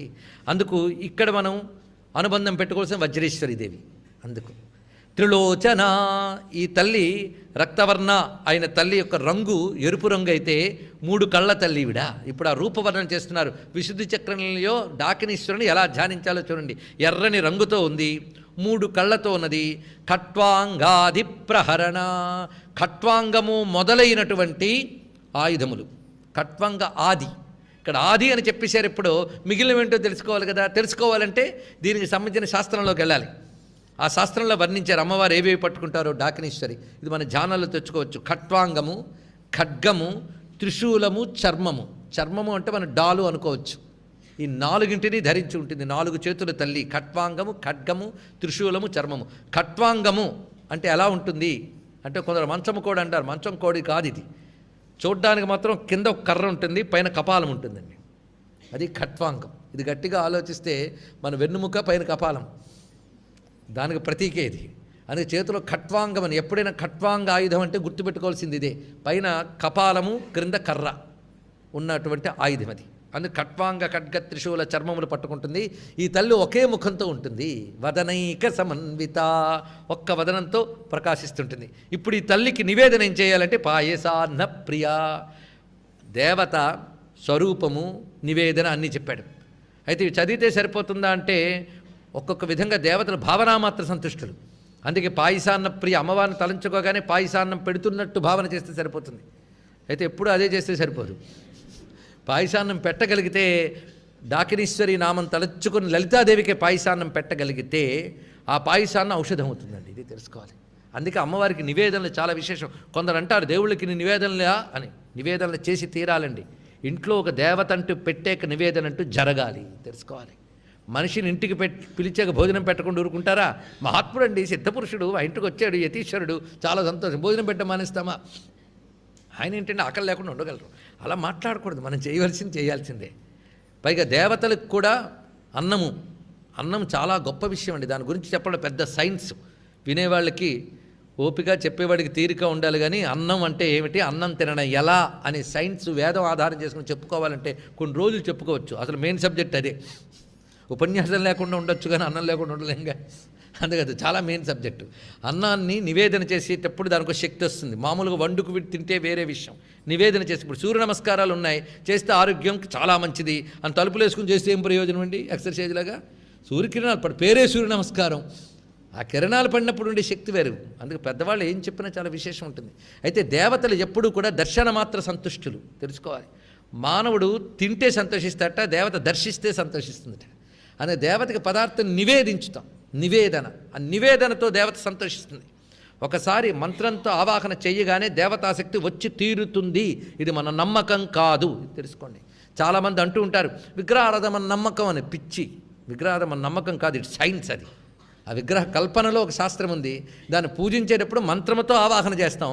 మంత్రంలో దేవతా చైతన్యం ఉంటుంది కనుక మంత్రం అని ఒక పువ్వో దళమో పెట్టగానే దేవతాశక్తి వచ్చి కూర్చుంటుంది. ఇది తెలుసుకోవాలి. అప్పుడు ఆ దేవతకి చేయవలసిన ఉపచారములన్నీ చేయాలి. ఆ చేసేటప్పుడు నివేదించుతాం. అప్పుడు ఆ దేవత దృష్టి చేసి పెడుతుందట. దేవతా దృష్టి పడగానే అన్నం పవిత్రమైపోతుందండి.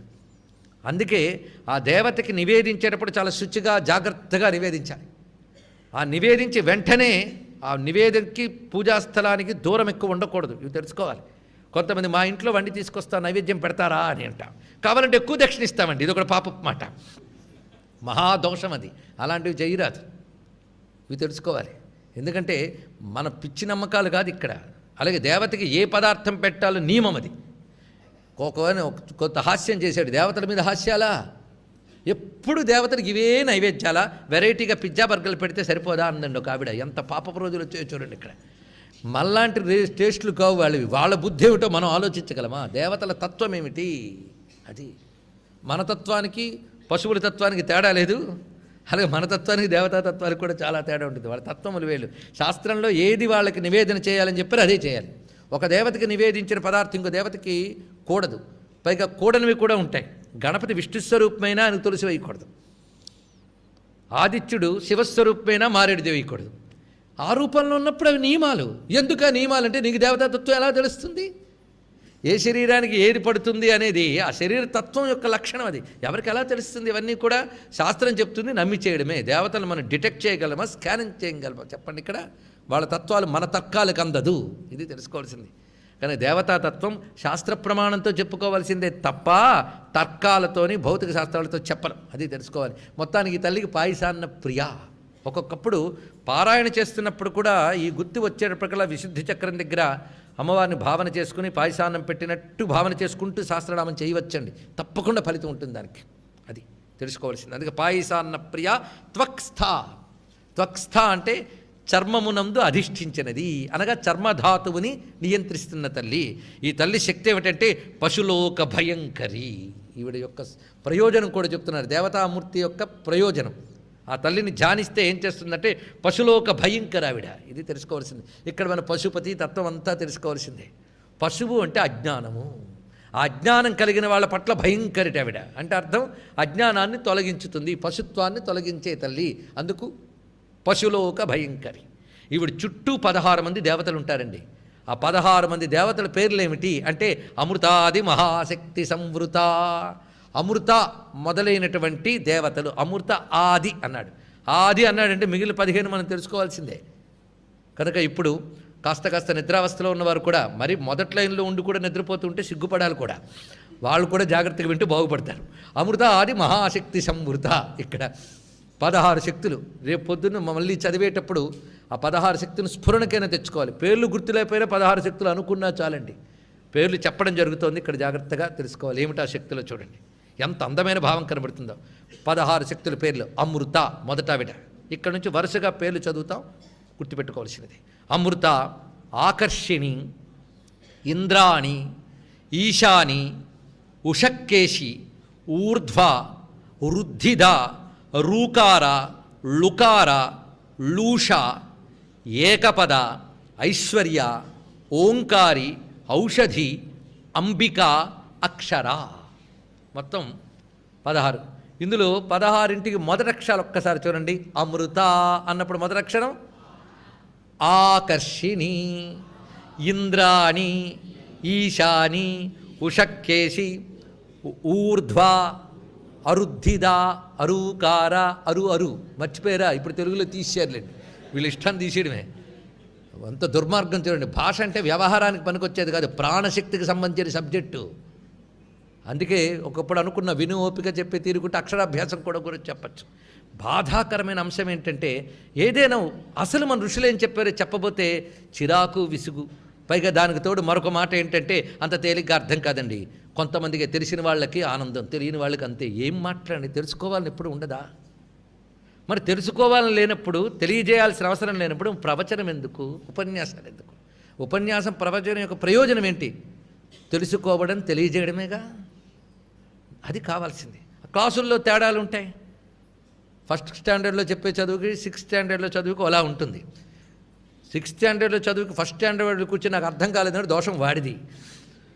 అర్థం చేసుకుని ప్రయత్నం చేయాలి. లేదా లలితా శాస్త్రం చదవడం మానేసుకోవాలి. తెలిసి చెయ్యాలి. ఏదైనా తెలియకుండా చేస్తే తప్పే. కనుక చెయ్యొద్దని చెప్పడం కాదు, కానీ ఎప్పుడో ఆయువు అయిపోయే లోపల తెలుసుకోకపోతే ఎలాగండి? ఇలాగే ఘటానైపోదామంటే మరొకటి జన్మలు ఎత్తాలి. తెలుసుకుంటే తొందరగా తెలుస్తాం. కనుక 16ంటికి మొదటి అక్షరాల దగ్గర రాస్తే ఏమొచ్చాయి? అ యు ఉ ఏ ఐ. ఓ అమ్మ తప్పు కదా, నేను వదిలేసా. అరు అళు ఉన్నాయి ఇక్కడ ప్రధానమైనటువంటివి. అందుకే ఇక్కడ మొత్తం 16 వస్తాయి. ఇవి అహ వరకు వీటిని ప్రాణాక్షరములని స్వరములు అని అంటారు. ఈ 16 అక్షరాలు 16 దళాల్లో ఉంటాయి. ఈ 16 దళాల పద్మం ఎక్కడుంది? విశుద్ధి చక్రంలో ఉంది. అక్కడున్న 16 అక్షరాలు ఒట్టి అక్షరాలు కాదు, దేవతలు. ఇది తెలిస్తే అక్షరాలు అమ్మలు. ఇప్పుడు మాతృకావర్ణ రూపిణి అర్థమైపోతుంది. అందుకే నోరు జాగ్రత్తగా కంట్రోల్ చేసుకోవాలి. దేవతలు వాళ్ళు, అవి తేజోమయ స్వరూపాలు. మొత్తం ఇలా మీరు లెక్క కడితే 50 అక్షరాలు వస్తాయి. 50 అక్షరాలు వచ్చే ఒక కథ ఉంది 50 అక్షరాలకు సంబంధించి. ఒకవేళ చెప్పడం మర్చిపోతే అడిగి మరీ చెప్పించుకోవచ్చు. చూద్దాం. మొత్తానికి 16 మంది స్వరశక్తులు ఉంటాయి. అంటే అర్థం ఏంటి? మీ ఆ అక్షరాలు మనం పలుకుతున్నప్పుడు ఈ చక్రం సహకరిస్తుందన్నమాట. ఇది తెలుసుకోవాల్సింది. ఆ రహస్య విజ్ఞానాన్ని గ్రహించారు. ఇప్పుడు చెప్పండి, ఇవన్నీ ఎవరి సబ్జెక్టులు? యోగుల సబ్జెక్టులా? మనందరి సబ్జెక్టు. తెలుసుకుంటే యోగి, తెలియకుండా బతికేస్తే అయితే భోగి, లేకపోతే రోగి. అంతే. ఇక్కడ అందుకు మన యోగులం కావాలి, భోగులం రోగులం కాకూడదు కదా. కనుక ఇక్కడున్న తల్లి డాకినీశ్వరి, చుట్టూ ఉన్నటువంటి 16 దేవతలు వీరు. ఇప్పుడు ఆ తల్లి పేరు చెప్తున్నాడు, డాకినీశ్వరి. ఇప్పుడు పేరండి, చివరికి పేరు ఇంట్రడ్యూస్ చేస్తున్నాడు. ముందు చోటు చెప్తున్నాడు, తర్వాత రూపం చెప్తున్నాడు, ఆ దేవతను ఎలా అనుగ్రహింపజేసుకోవాలో చెప్తున్నాడు, తర్వాత ఆ దేవత ప్రయోజనం ఏమిటో వివరిస్తున్నారు, దేవత చుట్టూ ఉన్న పరివార దేవతలు ఏమిటో చెప్తున్నారు. ఎంత సైంటిఫిక్గా నామాలు ఇచ్చారో ఇప్పుడు ఆలోచిద్దాం. అమృత ఆది మహాశక్తి సంవృత, అమృత మొదలైన 16 శక్తులతో కూడినటువంటి డాకినీశ్వరి. ఇప్పుడు పాయసాన్నం ఎలా చేయాలో చెప్తున్నాడు చూడండి. తండులేషు క్షిపేత్ క్షీరం. అయితే చిత్రం ఏంటంటే ఈ శ్లోకాలన్నీ శివుడికి నివేదన చేస్తే చాలా మంచిది అని ఉన్నాయి. అంటే ఇదే నివేదన శివుడికి శక్తికి కూడా చేసుకోవచ్చు. అంతేగాని ఇంట్లో శివారాధనకి చేయమని కాదు, విష్ణువారాధనకు కూడా చేసుకోవచ్చు ఇక్కడ. ఎందుకంటే చక్రాలకి సంబంధించింది. మీరు విష్ణువారాధన చేస్తున్నప్పుడు కూడా విశుద్ధి చక్రం దగ్గర విష్ణు భావన వస్తుంది, అంతే తేడా. శక్తి అయినా విష్ణువైన పేరు మారింది కానీ శక్తి మారదు. అందుకే పాయసాన్న ప్రియ అన్నప్పుడు ఇది శివుడికి ఇలా చేసి పెట్టాలని ఒక మంత్రశాస్త్రం చెప్తుంది. అవి స్వీకరించి ఇక్కడ చెప్పడం జరుగుతుంది. తండులేషు క్షిపేత్ క్షీరం ద్విగుణం వా తదర్థకం అలాభే విన్యసేత్తోయం తస్యార్థం గోఘృతం పరం తండులార్థాన్ భిన్నముద్గాన్ గుడం విన్యస్య పాచయేత్ నివేదయేత్ తతో మంత్రి పాయసాన్నం శివాయచ. ఇలా పెట్టి పాయసం నైవేద్యం పెట్టామని అప్పుడు అనాలి. కొంతమంది సేమ్యాలు తెచ్చి పాయసాలు వండుతుంటారు, కూడదది. దేవతా నివేదనకి సేమ్యా పనికిరాదు. మీ ఇళ్లలో సరదాగా పంచుకొని తినడానికి పనికొస్తాయి. ఇవన్నీ శాస్త్ర నియమాలు. ఏం చేయాలో వివరిస్తున్నారు చూడండి. తండులేషు క్షిపేత్ క్షీరం, బియ్యములో పాలు వేసి. ఎంత పాలు వేస్తే బియ్యం ఉడుకుతాయో నేను చెప్పక్కర్లేదు, మీకు తెలుసు అవన్నీ కూడా. మీరు చేసుకున్న పాయసం నివేదన ప్రకారంగా దాని తర్వాత అందులో వేయవలసినది గుడం, బెల్లము, భిన్నముద్గాన్ అంటే పెసలు, ముక్క చేసిన పెసలు, అది పెసరపప్పు. ఇప్పుడు ఇంకా తెలుస్తుంది, పెసరపప్పు వేసి, బెల్లం వేసి, గోఘృతం ఆవు నెయ్యి వేసి వండితే దాని పాయసాన్ని. అంతేగాని చక్కెర పోసేస్తా పంచదార వేస్తానంటే కూడదు. ఎందుకంటే పటిక బెల్లం వరకు మన శాస్త్రం చెప్తుంది, కానీ పంచదార అనేది తర్వాత వచ్చింది. మరొక న్యూస్ ఏంటంటే పంచదార ఫ్యాక్టరీ వచ్చిన తర్వాతే షుగర్ వ్యాధి వచ్చిందండి. సైంటిఫిక్ ఇన్వెస్టిగేషన్స్ ఇవన్నీ కూడా. కానీ ఇండియాలో మొట్టమొదట మిరపకాయలు కానీ పంచదార కానీ లేదు. ఇది తెలుసుకోవాల్సింది. బెల్లము పటిక బెల్లం వరకే. చిత్రం ఏంటంటే ఆరోగ్యానికి అంతవరకే అని చెప్పారు చూడండి ఇక్కడ. అందుకు అమ్మవారికి ఇక్కడ గుడం మాత్రమే, అలాగని పటిక బెల్లం చెప్పలేదు. శర్కర అనే చోటు వస్తే పటిక బెల్లం, ఇక్కడ మాత్రం బెల్లమే. అది వేస్తే అప్పుడు పాయసాన్నం. మనం ఏదో పేర్లు పెడితే సరిపోదు. ఇది ఇలా చేసి నివేదన చేయాలిట. ఇది కానీ ఇక్కడ గోఘృతం కూడా అర్థం చేసుకోవాల్సింది. గోఘృతం అంటే చాలా ముఖ్యమైన అంశం ఏమిటంటే ఆవు పాలు. ఆవు అనగా భారతీయ సంతతికి చెందిన గోవు మాత్రమే. ఇది తెలుసుకోవాల్సింది. అది జెర్సీ కాదు. జెర్సీ ఆవు అంటారు, చాలా తప్పు. జెర్సీ ఆవు కాదు. కనుక పాలిచ్చే జంతువులు 3 రకములు: గేదె, ఆవు, జెర్సీ ఆవు అనొద్దు. ఈ మధ్య దేవాలయాల్లో కూడా జెర్సీ గోదానాలు చేసేస్తున్నారండి. ఇంకా బాధాకరం. పేర్లు చెప్పకూడదు, కానీ పేర్లు చెప్తే మొత్తం రికార్డ్ చేస్తున్న వాళ్ళకి కోపం వస్తుంది. ప్రసిద్ధమైన ఆలయంలో, కోట్లు కలిగిన ఆలయంలో స్వామివారికి జెర్సీ పాలతో అభిషేకం చేస్తూ ఉంటే ఆ చుట్టుపట్ల ఉన్నటువంటి ఊరి వాళ్ళు, మదనపల్లి, కడప ప్రాంతాల దగ్గర ఉన్నటువంటి పల్లెటూరు రైతులు అన్యాయం జరుగుతోందని ఉద్యమంగా తయారయ్యి కేవలం భారతీయ గోజాతి ఆవుల్ని 250 ఆవుల్ని వెంకటేశ్వర స్వామి దేవస్థానానికి ఇచ్చారండి. గుర్తుపెట్టుకోండి. ఇచ్చిన అవి కొంత కలిపి మళ్ళీ అవే చేస్తున్నారట. బహుశా ఇది కట్ చేసేస్తారేమో, లేకపోతే టోటల్ ప్రోగ్రామే తీస్తారో నాకు తెలియదు. సత్యం చెప్పాల్సింది మరి ఏం చేస్తాం, ఎన్ని జరుగుతున్నాయో. ఈ మధ్య మరొక ఘోరమైన వార్త, మొన్ననే ఒక టీవీ ఛానల్ వాళ్ళు వచ్చి చెప్పారు, మొత్తం ప్రపంచానికంతటికి తెలియవలసిన అవసరం ఉంది, బాధ్యత ఉన్నది. అది తెలుసుకోవాల్సింది ముఖ్యంగా. ఎందుకంటే పొగుడుతూ కూర్చోవడమే కాదు, మనల్ని మనం సంస్కరించుకోవాల్సిన అవసరం చాలా ఉన్నాయి. బాధాకరం. పైగా మనకి దగ్గరగా ఉన్న విజయవాడ కేంద్రంగా జరుగుతున్న ఒకానొక మహా అన్యాయం. ఆలయాలకి సప్లై చేసే ఆవు నెయ్యిలో ఆవు మాంసములోని కొమ్ముల్లోని కొవ్వుని కలిపి నెయ్యిగా ఇస్తున్నారు. వాటిని దేవాలయాల్లో వాడుతున్నారు. ప్రసిద్ధి చెందిన ఆలయాల్లో యజ్ఞానికి, పదార్థాల నైవేద్యాల తయారీకి, నివేదన సమయానికి వాడుతున్నారు. ఇది చేసి దేవతల అపచారానికి మనందరం పాల్పడుతున్నాం, వాటి యొక్క ప్రమాదాలకు లోనవుతున్నాం. దండం పెట్టి బాధ్యత తీరిపోతుంది అనుకోవద్దు. దేవాలయాన్ని కాపాడుకోవాల్సిన అవసరం భారతదేశంలో ఉన్న అందరిది ఉంది. మనందరిది అని గట్టిగా మనం నిలబడగలిగితే మాకు దేవుడు అక్కర్లేదు, గుడి అక్కర్లేదు, ఆదాయమే కావాలనుకునే వాళ్ళు కళ్ళు తెరవచ్చు. మనం గుర్తుపెట్టుకోండి, ఇక్కడ చాలా ప్రధానం. గుడికి రాబడి, కానీ రాబడి కోసం గుడి కాదు, ఇది తెలుసుకోవాలి. అందుకు దేవాలయ అభివృద్ధి అంటే దానికున్న ఇన్కమ్ స్టేటస్ చూపించి కాదు, దాని తపస్సును చూసి చెప్పాలి, దాని అనుష్ఠానాన్ని చూసి చెప్పాలి, దాని పవిత్రతను చూసి చెప్పాలి. ఇక్కడ ఇది చాలా ముఖ్యమైనది. అయితే చిత్రం ఏంటంటే, ఇది అన్యాయం జరుగుతోందని కొందరు ఫిర్యాదు చేస్తే వెంటనే పరీక్షకు పంపిస్తే ఇక్కడ పరీక్షాధికారులకి వాళ్ళు టెస్ట్ చేసి ఏం లేదు, దీనిలో మాంస వస్తువులు ఏమీ లేవు, ప్యూర్ అని సర్టిఫికేట్ చేశారట. మళ్ళీ అదే శాంపుల్ని జర్మనీకి పంపి రిపోర్ట్ తీసుకొస్తే అందులో తప్పకుండా మాంస వస్తువులు ఉన్నాయని రిపోర్ట్ వచ్చింది. అంటే పరీక్ష చేసేవాళ్ళు కూడా లంచాలకు లోనై అవినీతి పరులయ్యారు. రిపోర్ట్ ఇక్కడ ఇది చప్పట్లు కొట్టాల్సింది కాదు, ఏడవాల్సిన విషయం. ఇక్కడ దేనికి స్పందించాలో తెలియదు. చూడండి, ఇక్కడ బాధపడాలి. ఏం చేయాలి, దీనికి మనం ఉద్యమించాలి, గుప్పెంలా కదలాల్సిన విషయం. ఇవా గోఘృతం అంటే అందుకు మనకి పథకం తయారైంది. అందుకు ఒక్కడి పని చేయాలి ఏంటంటే, దేశవాళీ గోశాలలు పెంచాలి, వాటి యొక్క పంచగవ్యములు మనం వాడుకోవడం మొదలు పెట్టాలి. ప్రతి వాళ్ళు మేము దేశవాళీ గోవు పాలు మాత్రమే తాగుతాం, ఆనేయే వాడుతాం అని నియమం పెట్టుకుంటే అప్పుడు మళ్ళీ గోశాలలు అభివృద్ధి చెందుతాయి. అది జరగాలి. భారతదేశం తనదైన ప్రత్యేకమైన గోజాతితో వర్ధిల్లుగాక. ఎందుకంటే ప్రతి జాతి కూడా, ప్రతి దేశం కూడా తనకి మాత్రమే ప్రత్యేకమైన ఒకానొక జాతిని కాపాడుకోవడం దాని యొక్క అవసరం. అంతే కదండి. ఆస్ట్రేలియా వాళ్ళు కంగారు జంతువుని ప్రధానం అంటారు. అలాగే భారతీయ గోవు లాంటి గోవు ప్రపంచంలో ఇంకో నేల మీద ఉండదు. ఈ గోవు ప్రత్యేకత వేరు. ఆ మూపురము, ఆ గంగడోలు ఉన్నటువంటి మొత్తం ఆసేతు సీతాచలం గోవుల జాతులు వేరైన భారతీయ గోవు లక్షణం మాత్రం ఒక్కటే. ఇది కేవలం కామధేను సంతానం భారతదేశానికే దిగి వచ్చింది, యజ్ఞభూమి అయిన భారతదేశానికి దిగి వచ్చింది. అందుకే ఎన్ని దేశాలు తిరిగినా భారతదేశం లాంటి దేశం లేదు.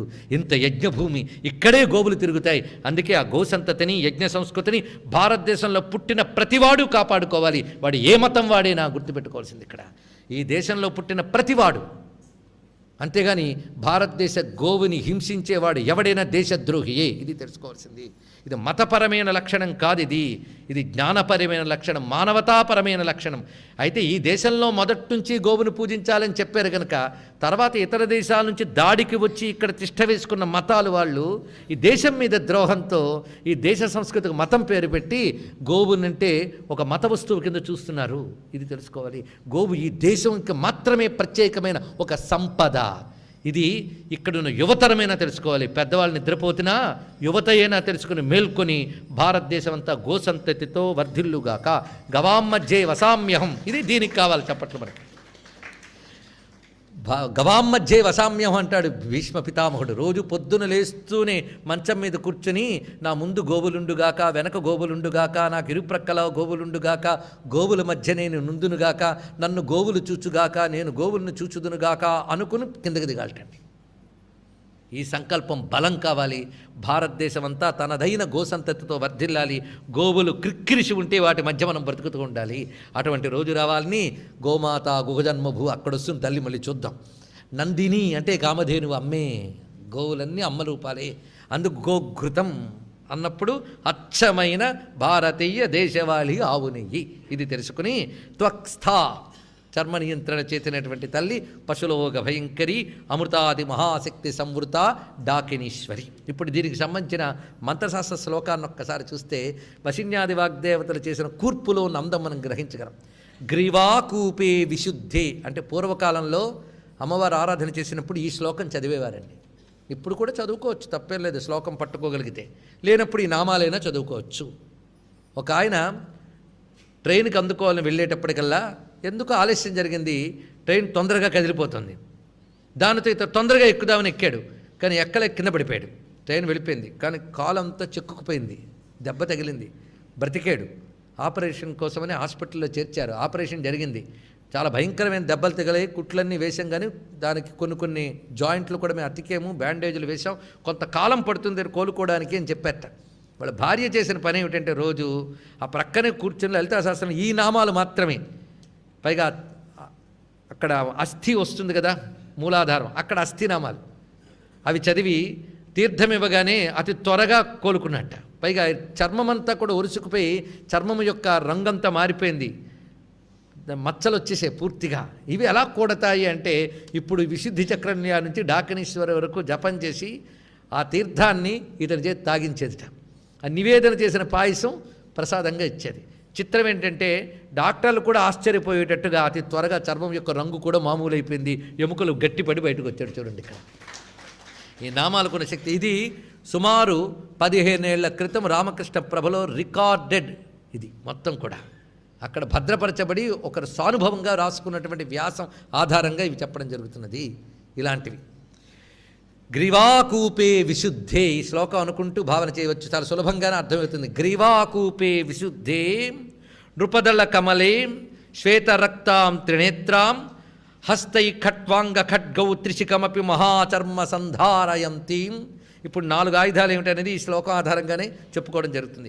వక్త్రే నైకేన యుక్తం వదనీక సమన్విత పశుజన భయదాం పాయసాన్నైక సక్తాం త్వక్స్థాం వందే అమృతాజ్యై పరివృత వపుషం డాకినీం వీరవంద్యాం. ఈ తల్లికి పేరు వీరవంద్య అని కూడా చెప్పబడుతున్నది. అటువంటి ఆ తల్లికి నమస్కారం చేసుకుంటూ అనాహతాబ్జనిలయ, ఇప్పుడు వచ్చి అనాహతాబ్జనిలయ శ్యామాభా వదనద్వయ దంష్టోజ్వలాక్షమాలాదిధర రుధిర సంస్థిత కాళరాత్ర్యాదిశక్త్యౌఘవృత స్నిగ్ధౌధన ప్రియ మహావీరేంద్రవరద రాకిణ్యంబా స్వరూపిణి. ఇక్కడ వరకు ఈ గుర్తు తీసుకోవాలి. 10 నామాలు. వీటికి ముందు శ్రీమాత్రే నమః కలుపుకొని అనాహతాబ్జనిలయ చేసి రాకిణ్యంబా స్వరూపిణి వరకు చేసి మళ్ళీ శ్రీమాత్రే నమః, ఇది ఒక సంపుటి. ఇలా జపం చేయడం మొదలుపెట్టి మనం చేయగలిగినంత ఓపికగా చేసుకుంటే ఆ రక్తానికి సంబంధించిన దోషాలన్నీ పోతాయి. ఇది సాధన చేయవలసింది. పైగా ఈ నామాలన్నప్పుడు మన దృష్టి అనాహతం మీద పెట్టుకోవాలి. చాలా సులభం, ఎక్కడికో పెట్టుకోక్కర్లే. విశుద్ధి చెప్పేటప్పుడు ఇక్కడ పెట్టుకున్నాం. ఇప్పుడు అనాహతం అంటే హృదయస్థానంలో ఉన్నటువంటిది. అనాహతాబ్జ నిలయ, అనాహతం అనే అబ్జము అనగా పద్మము, అనాహత పద్మంలో ఉన్నటువంటి తల్లి. ఇక్కడ తల్లి పేరు రాకిణీ దేవి, రాకిణీశ్వరి, వామదేవి, వజ్రేశ్వరి వామదేవి ఆ తల్లిని. ఈ అనాహతము అనగా ఇక్కడ నాదము బయటికి వినబడిన రూపంలో ఉంటుంది నాదశక్తి, అందుకు అనాహతాబ్జనిలయ. ఇక్కడ చిత్రం ఏంటంటే గర్భస్థ పిండ విషయంలో 2వ మాసం, అందుకే ఎందుకు పాయసాన్నంగానే తీసుకుంటే ఆ ప్రథమ మాస దశకి రక్షణ, ఇక్కడ 2వ మాస దశకి రక్షణగా చెప్తున్నారు. అయితే ఇవన్నీ కూడా మళ్ళీ ఆయుర్వేద శాస్త్రాలతో చెప్తున్న వాటికి సరిగ్గా సరిపోతున్నాయి. శౌనక, కృతర్య, సుభూతి, గౌతమ, ధన్వంతరుడు మొదలైన వారు గర్భస్థ శిశువు యొక్క ఎదుగుదలకు చెప్పిన అంశములకి ఇక్కడ చెప్తున్న యోగ విషయాలకి చిత్రంగా సరిపోతుందండి. అందుకే భారతదేశంలో మతం వేరు విజ్ఞానం వేరు కాదు, మతం విజ్ఞానం కలిపి ఒక్కటే, ఇది తెలుసుకోవాల్సింది ఇక్కడ. అందుకు వైద్యశాస్త్రవేత్తను దగ్గర పెట్టుకుని మన మతంలోని ఆచారాలన్నీ చెప్తే అవి ఒక్కలాగా ఉంటాయి. ఒక మంత్రశాస్త్రవేత్తని దగ్గర పెట్టుకుని నైవేద్య పదార్థాల గురించి చెప్తే వాటి పోషక విలువలు వీటి ప్రయోజనాలు ఒకేలా కనబడతాయి. అందుకు భారతీయ హైందవ ధర్మం అంటే అనేక విజ్ఞానాలు కలబోసుకున్న ఒక అద్భుత శాస్త్రీయ జీవన విధానం, ఇది తెలుసుకోవాలి ఇక్కడ. అందుకు ఈ విధానంతో కూడిన వైజ్ఞానిక మతంలో పుట్టినందుకు మరొక్కసారి సంతోషిస్తూ భౌతిక విజ్ఞానాన్ని ఈశ్వర శక్తి కలిపితే అది తొందరగా ఫలిస్తుంది. ఆ పద్ధతి చూపిస్తున్నారు ఇక్కడ. అనాహతాబ్జనిలయ, ఆ హృదయ పద్మంలో అమ్మవారిని చూస్తున్నాం. ఈవిడ శ్యామాభా, శ్యామల వర్ణంతో ప్రకాశిస్తున్నటువంటి తల్లి. వయస్సు కూడా 16 వత్సరముల వయస్సు ఉంటే శ్యామ అని అంటారు. అందుకే ఆ వయస్సులో ఉన్న తల్లిగా భావన చేయాలి. ఈ తల్లికి 2 శిరస్సులు, వదనద్వయా అని వివరిస్తున్నారు. దీన్ని బట్టి చూస్తూ ఉంటే గర్భస్థ పిండములో ఏర్పడే ఇంద్రియములకి ఇక్కడి వదనములకి చాలా సంబంధం ఉన్నది. చాలా విశేషంగా అవన్నీ లోతుగా ఉంటాయి. మొత్తాన్ని గర్భస్థ పిండంలో 2వ నెల స్థితికి ఇప్పుడు ఈ దేవతకి ఉన్న అనుబంధం చెప్పుకుంటున్నాం. దంష్ట్రోజ్వల, ఈ తల్లికి 2 వదనములు ఉన్నాయి. 2 వదనాలకి ఉజ్వలమైన దంష్ట్రలు అనగా కోరలు అటు ఇటు ప్రకాశిస్తున్నాయి. అక్షమాలాధిధర, ఇవిడి చేతుల ఆయుధములు అక్షమాల ఆదిధర, మొత్తం 4 రకాల ఆయుధాలు పట్టుకుంది. అవి ఏంటంటే అక్షము, శూలము, కపాలము, డమరుకము. ఈ 4 ఆయుధాలు. ఇవన్నీ మనం ధ్యానించాలి. అక్కడ ఆ రూపాన్ని ధ్యానించడానికి ఎంత అవసరమో అంత చూపిస్తున్నాడు ఇక్కడ ఈ నామాల్లో. రుధిర సంస్థిత, వీటి కొంతమంది సరిగ్గా అన్వయం చేయలేక అబ్బో లలితాశాస్త్రంలో చాలా భయంకరమైన క్షుద్రోపాసన ఉందని అన్నాడు ఒక ఆయన. ఏమిట్రా బాబు అంటే రుధిర సంస్థిత, మాంసనిష్ట అంటే వాడు మాంసం ఇష్టం, రక్తం ఇష్టం అని అర్థం అండి అన్నాడు. అందుకే సరిగ్గా తెలుసుకోవాలి. ఉట్టి సంస్కృతం తెలిస్తే తెలియదు ఇది. ఇక్కడ రుధిర సంస్థ అంటే నెత్తురు ఇష్టం అని కాదు అర్థం. నీ శరీరంలో ఉన్న నెత్తురు అనబడే ధాతువుకి వాడు అధిష్టాన దేవత. అది చెప్తున్నాడు ఇక్కడ. రుధిర సంస్థిత, నెత్తురికి అధిష్టాన దేవత. అదే రక్త సంబంధమైన ఏ దోషం పోవాలన్నా ఈ తల్లిని ధ్యానించుకోవాలి. అది తెలుసుకోవాల్సింది. అందుకు రుధిర సంస్థిత. ఇక్కడ ఈ తల్లి చుట్టూ దేవతలు ఉన్నారు. మొత్తం 12 మంది దేవతలు ఉంటారు. కాళ రాత్ర్యాది శక్తి ఔఘవృత, ఓఘము అంటే సమూహము. కాళరాత్రి ఆది శక్తి ఔఘవృత, కాళరాత్రి మొదలైన శక్తులతో కూడి ఉన్నది అన్నారు ఇక్కడ. ఒక్కసారి వాళ్ళ పేర్లు కూడా అనుకుని మనం ధన్యులమైపోదాం. ఈ కాళరాత్రి అనగానే కాళరాత్రిలో మొదటి అక్షరం ఏంటి? కా. అమ్మహ తర్వాత సరిగ్గా వస్తాం చూడండి. ఇప్పుడు మొత్తం పేర్లు చూస్తూ మొదటి అక్షరాలు మీరే తీసుకుంటూ ఉండి. కాళరాత్రి, ఖాతీత, గాయత్రి, ఘంటాధారిణి, జ్ఞామిని, చంద్ర, ఛాయ, జయ, ఝంకారి, జ్ఞానరూప, టంకహస్త, ఠంకారిణి. ఇప్పుడు మొదటి అక్షరాలు చూస్తే కా నుంచి ఠా వరకు ఉన్న అక్షరాలన్నీ ఇక్కడికి వచ్చాయి. ఇవి మొత్తం 12 శక్తులు. అంటే అనాహత పద్మం 12 దళాలు. ఒక్కొక్క దళం అక్షరాలు కా ఖా గా ఘాన్య చాచా ఝన్య టా ఠ డా టా ఠ వరకు వచ్చాం మనం. మొత్తం 12 శక్తులు. అటువంటి ఆ శక్తులకు మనం నమస్కారం చేసుకుందాం. ఆ అక్షర శక్తుల్లో ఎన్ని ఉన్నాయో చూడండి. అవి దేవతలు. ఈ పేర్లు ఆ దేవత పేర్లు ఇవి. అంటే ఒక్కొక్క అక్షరం ఒక్కొక్క దేవత. ఇది తెలుసుకోవాల్సింది. స్నిగ్ధౌదన ప్రియా, ఈ తల్లికి ఇష్టమైనదంటే స్నిగ్ధౌదనము. స్నిగ్ధ అంటే నేతితో తడిసిన అని అర్థం. ఓదనం అంటే ఆహారం. నేతితో తడిసిన ఆహారం ఇవిడికి ప్రీతిట. అంటే నెయ్యి ఏదో చుక్క వేయడం కాదు, అది నేతితో మునిగా నెయ్యి తగులుతూ ఉండాలట. అలాగే ఏ నెయ్యి? ఏ ఆవు? భారతీయ దేశవాళి ఆవు. అందుకే ఆ గోఘృతంతో ఉన్నది. దీనికి ఎన్ని రకాల అర్థాలు చెప్పారంటే మన కేసరి భాత్ అని అంటూ ఉంటాం. అది ఆవు నెయ్యితో కలిసి ఉంటే సరిపోతుంది. అయితే కొంత గేదె నెయ్యి కొంత ఆవు నెయ్యి కాదండి, ఇక్కడ గోఘృతమే. ఇదే శ్రేష్టం. దొరకనప్పుడు గేదె నెయ్యిలో ఆవు నెయ్యి కలపమన్నాడు. దొరకనప్పుడు అభావే అన్నాడు. కానీ గోవు నెయ్యే శ్రేష్టం. ఇది తెలుసుకోవాల్సింది. పైగా ఆయుర్వేదం కూడా ఇప్పుడు చెప్తున్న గొప్ప విశేషం ఏంటంటే కొన్ని ఔషధాలకి అనుపానాలుగా పాలు తీసుకోమంటున్నారు. కానీ అనుపానంగా జెర్సీ పాలు తీసుకుంటే వికటిస్తున్నాయి మందులు. ఇది గుర్తుపెట్టుకోవాల్సిన గొప్ప విషయం. ఇది దేశవాళీ గోక్షీరం తీసుకుంటేనే. అందుకే ఈ దేశానికి, మట్టికి, ఆవుకి, ఈ సంస్కృతికి ఏదో అనుబంధం ఉందండి. మన ప్రాణాలు నిలపగలిగే గోమాతకు మరొక్కసారి నమస్కారం చేసుకుందాం. ఇక్కడ మొత్తానికి స్నిగ్ధౌదన ప్రియ. అయితే కొంతమంది ఆవు నెయ్యి బాగా కలిపిన పప్పు అన్నము అని కూడా చెప్పారు. తప్పేం లేదు, స్నిగ్ధౌదనమేగా, సరిపోయింది. మహావీరేంద్ర వరద, ఈ తల్లి మహావీరేంద్రుడికి వరం ఇస్తుందిట. ఎందుకంటే ఈ ధ్యానం చేయాలంటే అంత నిగ్రహం ఉండాలి. ఎవరైతే నిగ్రహంతో సాధన చేస్తారో వారే వీరులు. ఇది తెలుసుకోవాల్సిందే. నిగ్రహంతో సాధన చేసేవారే వీరులు. వీరులు అంటే 10 మందిని కొట్టాడనే రికార్డు కాదు. వీరత్వం అంటే సాధనలో బలం. ఎందుకంటే ఇంద్రియాలను నిగ్రహించడం కంటే వీరత్వం మరొకటి ఉంటుందా? సాధకుడికి కావలసినటువంటిది ఇంద్రియ నిగ్రహం. ఆ ఇంద్రియ నిగ్రహం అయితే కానీ మంత్రము సిద్ధించదు, దేవత సిద్ధించదు. దేవతని ధ్యానిస్తే కదా ప్రయోజనం. ధ్యానించడానికి అడ్డంకేంటి? చపలత్వమే. అందుకే నిగ్రహించడమే పెద్ద వీరత్వం. అదే అన్నాడుగా ప్రహ్లాద హిరణ్యకశిపుడితో, లోకములన్నీ గెలిచినాడవు గెల్వనైతివి ఇంద్రియానీకము. అందుకే లోకములన్నీ గడియలోన జయించిన వాడవు ఇంద్రియానీకము గెల్వవైతివి అని చెప్పాడు కదా. అందుకు నిన్ను నిబద్ధు చేయు ఆ భీకర శత్రులార్వుల ప్రభిన్నులు చేసిన నీకు వైరి లేడొకడు అని వివరించాడు కదా. అందుకే దాన్ని నిగ్రహించేవాడు వీరుడు. ఆ వీరుల్లో కూడా గట్టివారు మహావీరులు. మహావీరులు అంటే గొప్ప ఉపాసకులు. ఇది తెలుసుకోవాల్సింది. శాస్త్ర పరిభాషలో వీరులు అంటే ఉపాసకులు. ఉపాసనలో పరిణితి పొందిన వాళ్ళు మహావీరులు అని చెప్పబడుతున్నాయి. దీనికి ఒక పురాణంలో కథను కూడా ఇక్కడ ఉటంకిస్తారు మహానుభావులు భాస్కరాయల వారు. ఒకసారి ఇంద్రుడు ప్రహ్లాదుడు కలిసి అమ్మవారిని ఉపాసన చేసేట. ఇద్దరిని అనుగ్రహించింది ఆ తల్లి. అందుకు ఇంద్ర అన్నప్పుడు ఇంద్రుడు, మహావీర అంటే ప్రహ్లాదుడు, ఇద్దరిని చెప్పి వారు ఉభయుల్ని అనుగ్రహించిందని ఒక కథను మనం గుర్తు చేశారు. కానీ దాన్ని అన్వయించవలసిన అవసరం లేదు. మహావీరేంద్రులు అంటే గొప్ప ఉపాసక శ్రేష్ఠులు, శ్రీ విద్యోపాసకులు. వారికి ఎప్పుడు వరములు ఇస్తూ ఉంటుంది. అంటే అమ్మవారిని ఆరాధిస్తూ ఉంటే మనకు తెలియకుండానే ఈ తల్లి ఇన్వాల్వ్ అవుతుందండి. ఏ తల్లి? రాకిని వచ్చి తప్పకుండా కాపాడుతుంది. చూసారా, అమ్మవారు ఉపాసన చేస్తుంటే మనకు తెలియకుండానే రక్షణ జరుగుతుంది. ఇందులో మహావీరేంద్ర వరద అన్న దానిలో ఒక అద్భుతమైన మరొక విశేషం ఉన్నది. సోమయాగంలో ఉపయోగించే పాత్రకి మహావీర అని పేరుందిటండి. ఇక్కడ అదొక ప్రత్యేకత. ఆ మహావీరేంద్ర వరద అంటే ఆ పాత్ర ద్వారా చెయ్యబడే యజ్ఞమునకు సంతోషించి వరములిచ్చే తల్లి అని ఒక అర్థం చూపిస్తున్నారు. యజ్ఞస్వరూపిణి కదా, అందుకు దాని పరంగా కూడా అన్వయం ఉన్నది ఇక్కడ. అక్కడ యజ్ఞములో చెప్పబడేటువంటి ఆ సోమయాగం, సోమపానమే శ్రీచక్రార్చనలో విశేషార్ఘ్యం అనే భావనతో చెప్పబడుతుంది.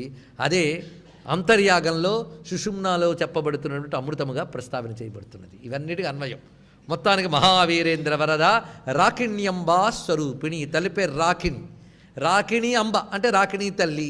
ఆ రూపంతో ఉంది ఎవరు? లలితాదేవి. రాకిణీ అంబా స్వరూపముతో ఉన్న లలిత. ఇలాగా హృత్పద్మంలో ధ్యానించవలసినటువంటి తల్లి, ఆవిడ ధరించిన ఆయుధములు, ఆవిడ పేరు, ఆవిడ వర్ణము, ఆవిడ అనుగ్రహము ఇత్యాదులన్నీ ఇక్కడ చెప్పబడుతున్నాయి. ఈ తల్లి మనల్ని అనుగ్రహించుగాక. దీనికి సంబంధించిన మంత్రస్తోత్రం చెప్తున్నారు. హృత్పద్మే భానుపత్రే. భానుపత్రే అంటే సూర్యపత్రం. సూర్యపత్రం అంటే సూర్యులు ఎంతమంది? అందుకు భానుపత్రే అంటే అర్థం చేసుకోవాల్సింది మంత్రభాష ఎలా ఉంటుంది. ద్వివదన విలసద్దంష్ట్రిణీం శ్యామవర్ణాం అక్షం శూలం కపాలం డమరముప భుజైర్ధారయంతీం త్రినేత్రాం రక్తస్థాం కాళరాత్రి ప్రభృత పరివృతాం. రక్తస్థాం అంటే రక్తధాతువుని అధిష్ఠించిన కాళరాత్రి ప్రభృతి పరివృతాం స్నిగ్ధభక్తైకసక్తాం శ్రీమద్వీరేశవంజ్యాం అభిమత ఫలదాం రాకిణీం చింతయేత్తాం. ఇది ఆ రాకిణీదేవి యొక్క ధ్యాన శ్లోకం. ఇప్పుడు 496 నుంచి 504 వరకు 9 నామాలు మరొక తల్లిని చూపిస్తున్నారు, లాకినీదేవి. అయితే ఇక్కడ డాకిని రాకిని ఎందుకు వచ్చాయి కూడా చెప్పుకోవాలి కదా. అంటే ఈ తల్లిని ఉపాసన చేసినప్పుడు ఒక మంత్ర విశేషములు ఉన్నాయి. అందులో వాడేటువంటి బీజము, న్యాసము, వాటికి వాడేటువంటి అక్షరము డకారంతో కూడి ఉంటుంది. అందుకు డాకిని. ఇది తెలుసుకోవాల్సింది. అదేవిధంగా రాకిని అంటే రకారంతో కూడినటువంటి బీజము, న్యాసము చేస్తారు కనుక రాకిని. లాకిని అంటే లకారంతో కూడిన బీజన్యాసములు లాకిని. అలా వచ్చింది శబ్దం. అందుకే డాకిని శాకిని అంటే మనం ఇప్పుడు ఆంజనేయ దండకంలో చదివి ఇక్కడికి అన్వయించి రెండు ఒకటైనా అని అడుగుతాం. అతి తెలివి ఇవి వచ్చింది. ఇక్కడ చెప్పబడుతున్న వేరు ఆ బీజాక్షర మంత్రశక్తుల విశేషములు. ఇప్పుడు మణిపూరాబ్జ నిలయ, మణిపూరము నాభీచక్రం, అక్కడ ఉన్నటువంటి తల్లిని చూపిస్తున్నారు ఆ లాకినీదేవి. అక్కడ ప్రకాశమానమైనటువంటి నాదశక్తి ఉంటుంది కనుకనే మణిపూరం అని పేరు దానికి. ఇది మాసత్రయేణ అంటే గర్భస్థ పిండ విషయంలో 3వ మాసానికి సంబంధించినటువంటి ఎదుగుదలని ఇచ్చే తల్లి విడ. వదనత్రయ సంయుత. ఈ తల్లికి 3 శిరస్సులు ఉన్నాయి.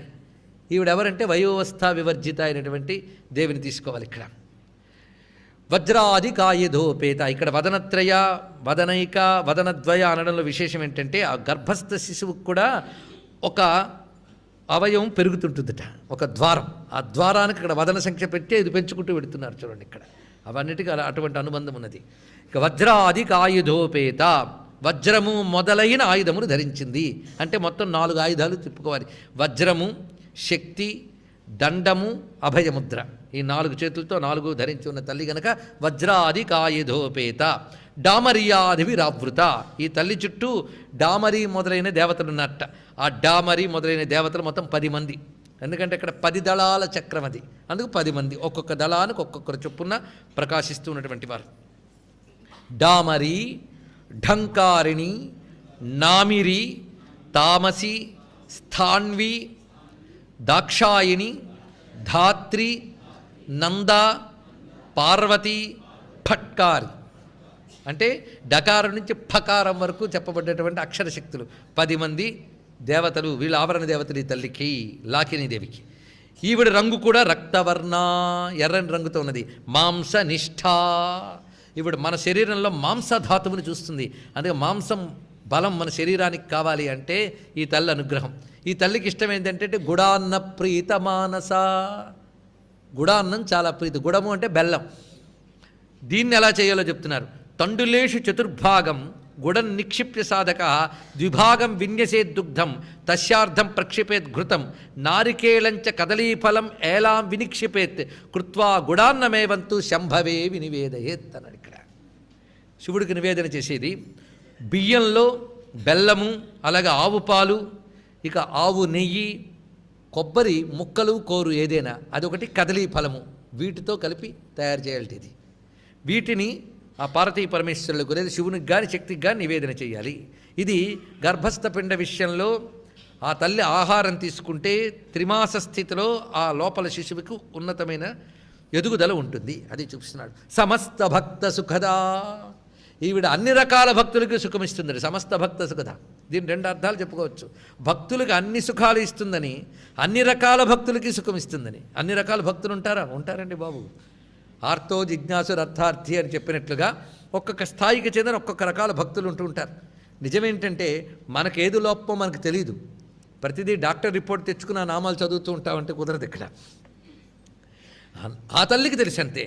అందుకు అమ్మవారిని ఉపాసన చేస్తున్నప్పుడు ఈ దేవతల్ని కానీ ధాతు దేవతల్ని కానీ ధ్యానం చేసుకుంటూ ఉంటే ఆ ధాతు దేవతలు ఆ జీవుడికి ఆయు ఉన్నంతకాలం దృఢమైనటువంటి శరీరాన్ని ఇస్తారు. అందుకే కదా శ్యామశాస్త్రి గారు ఆరోగ్యం దెబ్బతిన్నప్పుడు అమ్మవారి ముందు కూర్చుని దురుసుగా కృపజూచి సంతత మరోగ దృఢ శరీరముగ సలుపు నన్ను అని కీర్తించాడు మహానుభావుడు. అందుకు శరీర దాఢ్యం ఇవ్వగలిగేటువంటి తల్లి ఆవిడే. సప్తధాతువులు ఆవిడ చేతులు ఉన్నాయి. అంతేకాదు, ఎవరైతే అమ్మవారు ఉపాసన చేస్తుంటారో వారి పట్ల ఎవరైనా అపచారం తలపెడితే ఆ శత్రువులు ధాతువులు లాగేస్తారటండి. వీళ్ళు వాళ్ళని ఆ విధంగా హింసిస్తారు. భండాసుర సంహార సమయంలో వారాహీదేవి యొక్క పరివార దేవతలు వీరు. గుర్తుపెట్టు, వారాహీదేవి యొక్క చక్రంలో కూర్చుని ఉంటారు వీళ్ళందరూ. మొత్తం ఈ చెప్పబడిన సప్తధాతు దేవతలు వారాహీదేవి దగ్గర కూర్చుంటారు వీళ్ళందరూ కూడా. ఆ భండాసురుడు సేనలన్నింటినీ ప్రవేశించి వాళ్ళ ధాతువులు లాగేస్తున్నారు బయటికి. ఎప్పుడైతే ధాతువులు లాగారో పడిపోతున్నారు ఇక్కడ. అందుకు ధాతు వైషమ్యం లేకుండా కాపాడే దేవతలు. ఇటువంటి గుడాన్న ప్రీత మానస. చిత్రం ఏంటంటే ఆ ధాతువుకి అన్నానికి సంబంధం ఉన్నది. అది తెలుసుకోవాల్సిన. ధాతు పుష్టి చేయగలిగే శక్తి ఆ అన్నానికి ఉన్నది. సమస్త భక్త సుఖద లాకిన్యంబా స్వరూపిణి. తల్లి పేరేమిటి? లాకిని అంబ. దిక్పత్రేనాభిపద్మే త్రివదన బెల్ల సద్దంష్ట్రిణీం రక్తవర్ణాం శక్తిం దంభోళి దండావభయమపి భుజైర్ ధారయంతి మహోగ్రాం. వాళ్ళ స్వభావం కూడా చెప్తున్నాడు. చాలా ఉగ్రంగా ఉంటారట. ఉండాలండి, కొన్ని ఉగ్రంగానే ఉండాలి, లేకపోతే మహా కష్టం. నేను మాంసం తయారవ్వాలంత గట్టిగా అంటే మనకు చూడ్డానికి మాంసం జుగుప్సైనా ఉండాల్సింది అదే.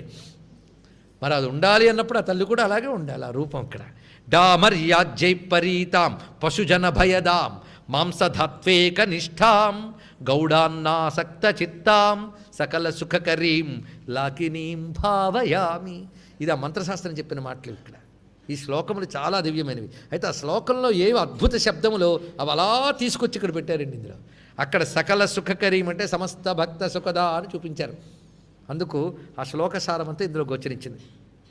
నామాలు చెప్తూ మన కోసం ఎంత విజ్ఞానాన్ని ఇస్తున్నారో ఆ లలితాదేవి కృపకి మరొక్కసారి నమస్కారం చేసుకుని 505వ నామం నుంచి 514వ నామం వరకు మళ్ళీ 10 నామాలు స్వాధిష్టానాంబుజగత, స్వాధిష్టాన పద్మం దగ్గర ఉన్నటువంటి శక్తిని వివరిస్తున్నారు. ఇది సరిగ్గా గర్భస్థ పిండ విషయంలో చతుర్థమాసే జఠరకటిప్రదో భవతి అని, చతుర్థమాసంలో ఎదగవలసినటువంటి అవయవాలకి సహకరించేటువంటి తల్లివిడ. స్వాధిష్టాన పద్మంలో ఉన్న కాకిని అనేటువంటి దేవి. అంటే ఈ దేవి యొక్క న్యాసము బీజమంతా కకార ప్రధానంగా వెళుతుంది కనుక కాకిని అని చెప్తున్నారు. చతుర్వక్త్ర మనోహర, 4 తలకాయలతో ప్రకాశిస్తున్నటువంటి తల్లి ఇది. శూలాద్యాయుధ సంపన్న, శూలము మొదలైన ఆయుధములు. మొదలైన అనే దానికోసమే మన ఇతర శాస్త్రాల్లో ప్రవేశించి తెచ్చుకోవాలి. ఏమిటా మొదలైనవి? ధ్యానానికి తెలియాలి కదా.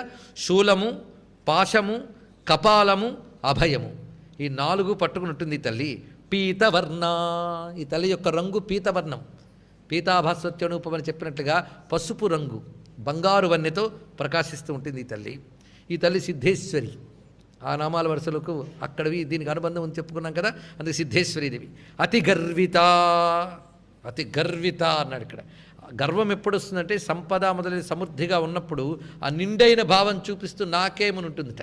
ఇది ఒక దర్పం అండి. ఆ దర్పం కూడా ఉండవలసిన వాళ్ళ దగ్గర ఉంటే ఒక సౌందర్యం. విశ్వనాథ సత్యనారాయణ గారి దగ్గర మంచి అహంకారం ఉంది, అది అందం ఆయనకి. ఎందుకు తగ్గిపోయింది, ఆయనకి తగ్గిపోయినది కనుకనే ధిషణాహంకార సంభార దోహల బ్రహ్మీమయమూర్తి అన్నారు ఇక్కడ. ఒక్కొక్కప్పుడు ఆ అహంకారం అందం కూడా అలాగా ప్రమాదకారి కాదు, అమ్మవారి దగ్గర ఉండాలండి. ఆ అతిశయించినటువంటి భావంట అంటే సౌందర్యము, సంపద, ఐశ్వర్యం పుష్టిగా ఉన్నాయి. ఆ పుష్టిగా ఉన్న భావంతో ఆవిడ నిండుగా చూస్తున్నారు. అందుకే అతి గర్విత స్వభావం. మొదట ఆవిడ ఉగ్ర, ఈవిడ అతి గర్విత. భావానికి ఒక ప్రాధాన్యం ఉందండి దేవి. ఆ భావం అక్కడ గట్టిగా భావిస్తేనే ఈ లోపల ధాతు నిర్మాణం జాగ్రత్తగా ఉంటుంది. మేధోనిష్ట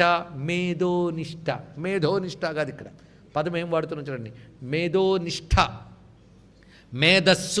మేధస్సు అంటే మన మెదడు లోపల ఉండేటువంటి మృదువైన మాంస విశేషాన్ని మేధస్సు అంటారు. ఇది చాలా ప్రధానం. ఇది లేకపోతే అసలు బ్రెయిన్కి మంచిది కాదు. బ్రెయిన్లో అత్యంత ముఖ్యమైన ధాతువిత ఇది. మేధస్సు అని అత్యంత మెత్తది. ఇది బుద్ధి కళా రూపంలో మనకి అనుగ్రహిస్తుంది. దీన్ని ఆధారం చేసుకునే బుద్ధిశక్తి ప్రకాశిస్తూ ఉంటుంది. దాన్ని ఆ ధాతువుని వృద్ధి చెందేటువంటి పదార్థం ఏది? మధుప్రీత. తేనె అంటే చాలా ఇష్టం. తేనె నివేదన చేయాలండి. తేనెకి చాలా ఉంది. మధువాతారత అయితే మంత్రంతో తేనె అభిషేకం చేస్తాం. చిత్రం ఏంటంటే పరమేశ్వరుడికి చేసే అభిషేకాల పదార్థాలకు కూడా మన ధాతువుతో సంబంధం ఉన్నది. ఇది కూడా తెలుసుకోవాలి. అందుకే అనారోగ్యాలు వచ్చినప్పుడు అభిషేకాలు ఫలానా ద్రవ్యాలతో చేయమని చెప్తారు. ఆబ్దికాల కాలంలో కూడా ప్రధానంగా మధువునివ్వడం దాని సామాన్య విషయం కాదు. ఆబ్దికం అంటే ఎదుర్కో వ్యక్తి తింటున్నాడు అనుకోవద్దు. వసురుద్ర ఆదిత్య తేజంతో ఆ తేజస్సు వచ్చి ఉంటుంది అక్కడ. అందుకే వాళ్ళకి పెట్టేటప్పుడు ఆ దేవతల్ని భావన చేసుకుంటూ ఉండాలి. అందుకే గరుడ పురాణంలో చెప్పేటప్పుడు ఒక విషయం చెప్పుకున్నాం. అరణ్యంలో రామచంద్రమూర్తి ఆబ్దికం చేస్తుంటే ఒకసారి సీతాదేవి భక్త వడ్డిసి పక్కెళ్ళిపోయింది. దశరథుడు కనబడ్డట ఇక్కడ తేజస్సుతో. ఇవన్నీ విశేషములు. మొత్తానికి మధు అనే దానికి దేవతలు సంతోషిస్తారు. మధు అనగానే మళ్ళీ తెలుసుకోవాలి. ఇప్పుడు ఇలా చెప్పాను, కొన్ని కంపెనీలకు కోపం రావచ్చు, కానీ పంచదార కలిపేసిన పిచ్చి తేనెలు కావు, పుట్టతేనె చక్కనిది. శాస్త్రం వర్ణించినట్టు అమ్మవారికి సమకూర్చేవన్నీ చక్కనివి సమకూర్చుకోవాలండి. మన కోసం రాజీ పడవచ్చు కానీ అమ్మ కోసం రాజీ పడకూడదు. లేకపోతే తర్వాత మనం రోగాలతో రాజీ పడాల్సి వస్తుంది ఇక్కడ. ఎందుకంటే అక్కడ ఏవి ఇస్తున్నావో అవి శక్తిగా మారి నీ దగ్గరికి వస్తాయి. అక్కడికి ఇచ్చేవి సవ్యమైతే అవి నీకు శక్తిగా మారి వస్తాయి. ఇది తెలుసుకోవాల్సింది. అందుకు మధుప్రీత. అందుకే పూజ చేసేటప్పుడు అదేదో బాహ్యక్రియ అనుకోకుండా అత్యంత శ్రద్ధగా ప్రతిదీ సమకూర్చుకోగలిగితే అది ఈ జన్మకి, ఒకవేళ ఇంకా కర్మ చాలకపోతే తర్వాత జన్మలకు కూడా సహకరిస్తూ ఉంటుంది. అందుకు ధాతు పుష్టికి మధుప్రీత. మేధస్సు అనే ధాతువుని వృద్ధి చేస్తుంది. అది బందిన్యాది సమన్విత. బందిని మొదలైనటువంటి దేవతలతో ఉన్నటువంటిది. ఇక్కడ బందిని నుంచి చెప్పబడుతున్న దేవతలు 6 వస్తారు. వీరు సరిగ్గా మనకి వివరిస్తున్న ప్రకారంగా స్వాధిష్టాన స్థానంలో ఉన్నటువంటి వారు. బందిని భద్రకాళీంచ మహామాయాం యశస్వినీం రక్తాం లంబోష్ఠినాంచైవ పూజతే క్రమశ అన్నారు. అంటే బందిని, భద్రకాళి, మహామాయ, యశస్విని, రమ. ఇందాక మనం చెప్పుకున్న యశస్విని వేరు, ఇక్కడ యశస్విని వేరు. కనుక బందిని, భద్రకాళి, మహామాయ, యశస్విని, రమ, లంబోష్ఠి అని చెప్పబడుతూ 6. అంటే బా నుంచి లా వరకు అక్షరములు స్వాధిష్టానం దగ్గరకు వచ్చాయి. ఈవిడికి ఇష్టమైనది ఏంటంటే దధ్యన్నాసక్త హృదయ. ఇదిగో ధనుర్మాసం రోజు పొద్దున పెడుతూ ఉంటారు కదా, దధ్యౌదనము దాని పేరు. అది మన దగ్గర దధ్యోజనం లాగా వచ్చేసింది. దధ్యౌదనము. ఓదనం అంటే అన్నము, అన్నపదార్థం. దధితో చేశారు. ఇది అలా చేయాలి చెప్తున్నాడు చూడండి.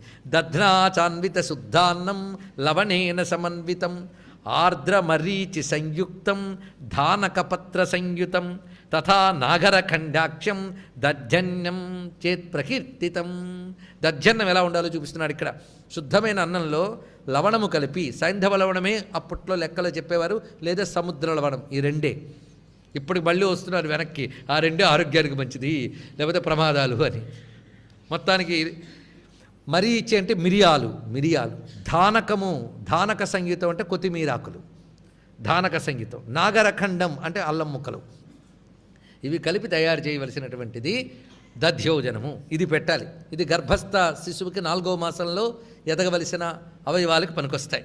ఇది అమ్మవారికి కానీ నివేదన చేస్తే వచ్చేటువంటి విషయం. ఇక్కడ మధుప్రీత దధ్యన్యాసక్త హృదయ రెండూ మనకి కనబడుతున్నాయంటే 2 రకాల పదార్థములు ఇక్కడ మనం స్వీకరించవచ్చు. కాకినీ రూపధారిణి, ఈవిడ కాకినీ రూపధారిణి, కాకినీదేవి చెప్పబడుతున్నది స్వాధిష్టానంలో. ఒక్కసారి భావన చేసుకుంటే స్వాధిష్టానక్షపద్మీం రసదళ సహితే వేదవక్త్రాం త్రినేత్రాం హస్తాభ్యాం ధారయంతీం త్రిశిఖ గుణకపాలాభయాన్యాత్త గర్వాం మేధో ధాతు ప్రవిష్టాం అళిమదముదితాం బందినీ ముఖ్యయుక్తాం పీతాం దధ్యోదనేష్టాం అభిమత ఫలదాం కాకినీం భావయామః. కేవలం చిత్రం ఏంటంటే ఇవి ధాతుపుష్టమే కాకుండా ఈ నివేదన వల్ల ఇతర ఆనుషంగిక ప్రయోజనాల్లో ఒకటి అభిమత ఫలదాం, కోరిన కోరికలు తీరుతాయిట ఇక్కడ దధ్యోదనం వల్ల. తర్వాత మూలాధారం దగ్గర ప్రవేశిస్తున్నది. 515 నుంచి 521వ నామం వరకు 7 నామాలు మూలాధారంలో ఉన్న తల్లి. ఇది చాలా ముఖ్యమైన మరొక తల్లి. అందులో మూలాధారం అత్యంత ప్రధానమైనది కదా. మూలాధారాంబుజారూఢ, ఇక్కడికి వచ్చేటప్పటికల్లా సిద్ధ విద్య అయినటువంటి తల్లి వస్తున్నది. ఇది గర్భస్థ పిండ విషయంలో పంచమ మాసానికి సంబంధించినటువంటి అవయవాల ఎదుగుదలకు పనికొస్తున్నది. పంచవక్త్రా, ఈ తల్లికి 5 ముఖములు ప్రకాశిస్తూ ఉన్నాయి. అస్థి సంస్థిత, ఈవిడ ఏ ధాతువు నియంత్రిస్తుందో చక్కగా వివరించి చూపించారు. అస్థి సంస్థిత, ఎముకలకి బలమిచ్చేటువంటి తల్లి ఈవిడ. అంకుశాది ప్రహరణ, ప్రహరణ అంటే ఆయుధములు, అంకుశము మొదలైన ఆయుధములు ధరించి ఉన్నది. మొత్తం అన్ని ఆయుధములు చూడాలి. ప్రతిదేవతకి 4 చేతులే చెప్తున్నారు ప్రతి దేవతకి. ఇక్కడ అంకుశము, కమలము, పుస్తకము, జ్ఞానముద్ర. ఈవిడ వాగ్దేవత అండి, మూలాధారం. అందుకే మూలాధారజ నాద మెరుగుటే అని త్యాగరాజస్వామి వారు చెప్పిన విషయం కూడా ఇక్కడ భావన చేసుకోవచ్చు. అంకుశము, కమలము, పుస్తకము, జ్ఞానముద్ర పట్టుకుని ఉంటుంది. వరదాది నిషేవిత, ఈ తల్లి చుట్టూ ఇది 4 దళాల పద్మం మూలాధారం. ఈ 4 దళాల్లో 4 దేవతలు ఉన్నట్ట. వరద, శ్రీ, షండ, సరస్వతి, వాశాశాస 4. ఈ 4 అక్కడ ఉన్నారు. ఈవిడికి ఇష్టమైనది ఏంటంటే ముద్గౌదనాసక్త చిత్త. ముద్గౌదనం ఈ తల్లికి ప్రీతి. అంటే పెసరపప్పుతో వండిన అన్నం. సుశాలి తండులం ప్రస్థం తదర్థముద్గభిన్నకం చతుప్పలం గుడప్రోక్తం తన్మాసం నారికేళకం ముష్టిమాత్రం మరీంజ స్యాత్, పిడికిలంత మిరియాలు వేయమని చెప్తున్నాడు ఇక్కడ. తదర్థం సైంధవం రజ, తదర్థం జీరకం విద్యాత్ గుడవం గోఘృతం విదుహు గోక్షీరేణ స్వమాత్రేణ సంయోజ్య కమలాలనే మందాగ్నిపచనాదేవ సిద్ధాన్న విధముత్తమం. ఇది సిద్ధాన్నం అని పేరిటిది. చాలా విశిష్టమైన అన్నం అండి ఇది నివేదనలో. ఇది ఎలా చేయాలో చూపిస్తున్నాడు. బియ్యంతో పెసరపప్పును కలిపి ఉడికిస్తూ ఇందులో కొంత భాగం మళ్ళీ బెల్లం వేసి, నారికేళకం కొబ్బరి కోరు కానీ ముక్కలు కానీ కలిపి, మిరియాలు బాగా వేసుకుని, సైంధవ లవణం వేసి, జీలకర్ర వేసి, ఆవు నెయ్యి కూడా ఉండాలి. ఇది ఉడికించేటప్పుడు ఆవు పాలు కలపాలి. ఇది చూపిస్తున్నాడు. వీటితో వండి అది మందాగ్ని పచనాత్, పోయి సిమ్లో పెట్టి చేయమని చెప్తున్నాడు ఇక్కడ. ఎలాగ హైలో పెట్టకూడదు అంటే మందాగ్ని పచనాత్ అన్నీ చెప్తున్నాడు ఇక్కడ. అలా చేస్తే సిద్ధాన్నం ఇదముత్తమం. ప్రాసెస్లో ఉంటుందండి, ఇది తెలుసుకోవాల్సింది. కొందరు చరువు వండుతారు, అగ్నిహోత్రం దగ్గర పెట్టి వండుతారు, అంతేగాని స్టవ్లో పెట్టి తీసుకొస్తే ఆ శక్తి వేరు. ఆ దేవతకి ఎలా చేయాలో తెలియాలి. అంతేగాని మా ఆయనకి ఇలా చేస్తే నచ్చదండి కాదు ఇక్కడ. మనం ముందు వండేటప్పుడు పిల్లలకే ముందు పెట్టి తర్వాత దేవతకి పెడతాం. అంటే పిల్లలకే ముందంటే మానసికంగా వాళ్ళకి నివేదన, లేకపోతే తర్వాతే దేవతకి నివేదన. అలా కాదు, శాస్త్రం చెప్పిన ప్రకారంగా దేవతకి నివేదన చేయవలసిందే. ఈ విధంగా వివరించారు. ఈ తల్లి సాకిన్యంబా స్వరూపిణి, సాకినీదేవి ఇక్కడ చెప్పబడుతున్నది. సాకిని, సాకిన్యంబా స్వరూపిణి, మూలాధార పత్రంలో ఉన్నటువంటి ఆ తల్లికి. మూలాధారస్థ పద్మీం శృతిదళ లసితే పంచవక్త్రాం త్రినేత్రాం ధూమ్రాభాం అస్థి సంస్థాం శృణుమపి కమలం పుస్తకం జ్ఞానముద్రాం బిభ్రాణాం బాహుదండై సులలిత వరదా పూర్వశక్త్యన్వితాం తాం ముద్గాన్నాసక్త చిత్తాం మధుమదముదితాం సాకినీం భావయామః. ఇందులో కూడా ముద్గన్నాసక్త చిత్త ఇత్యాది శబ్దములు ఈ నామములతో కలిసి కనబడుతున్నాయి.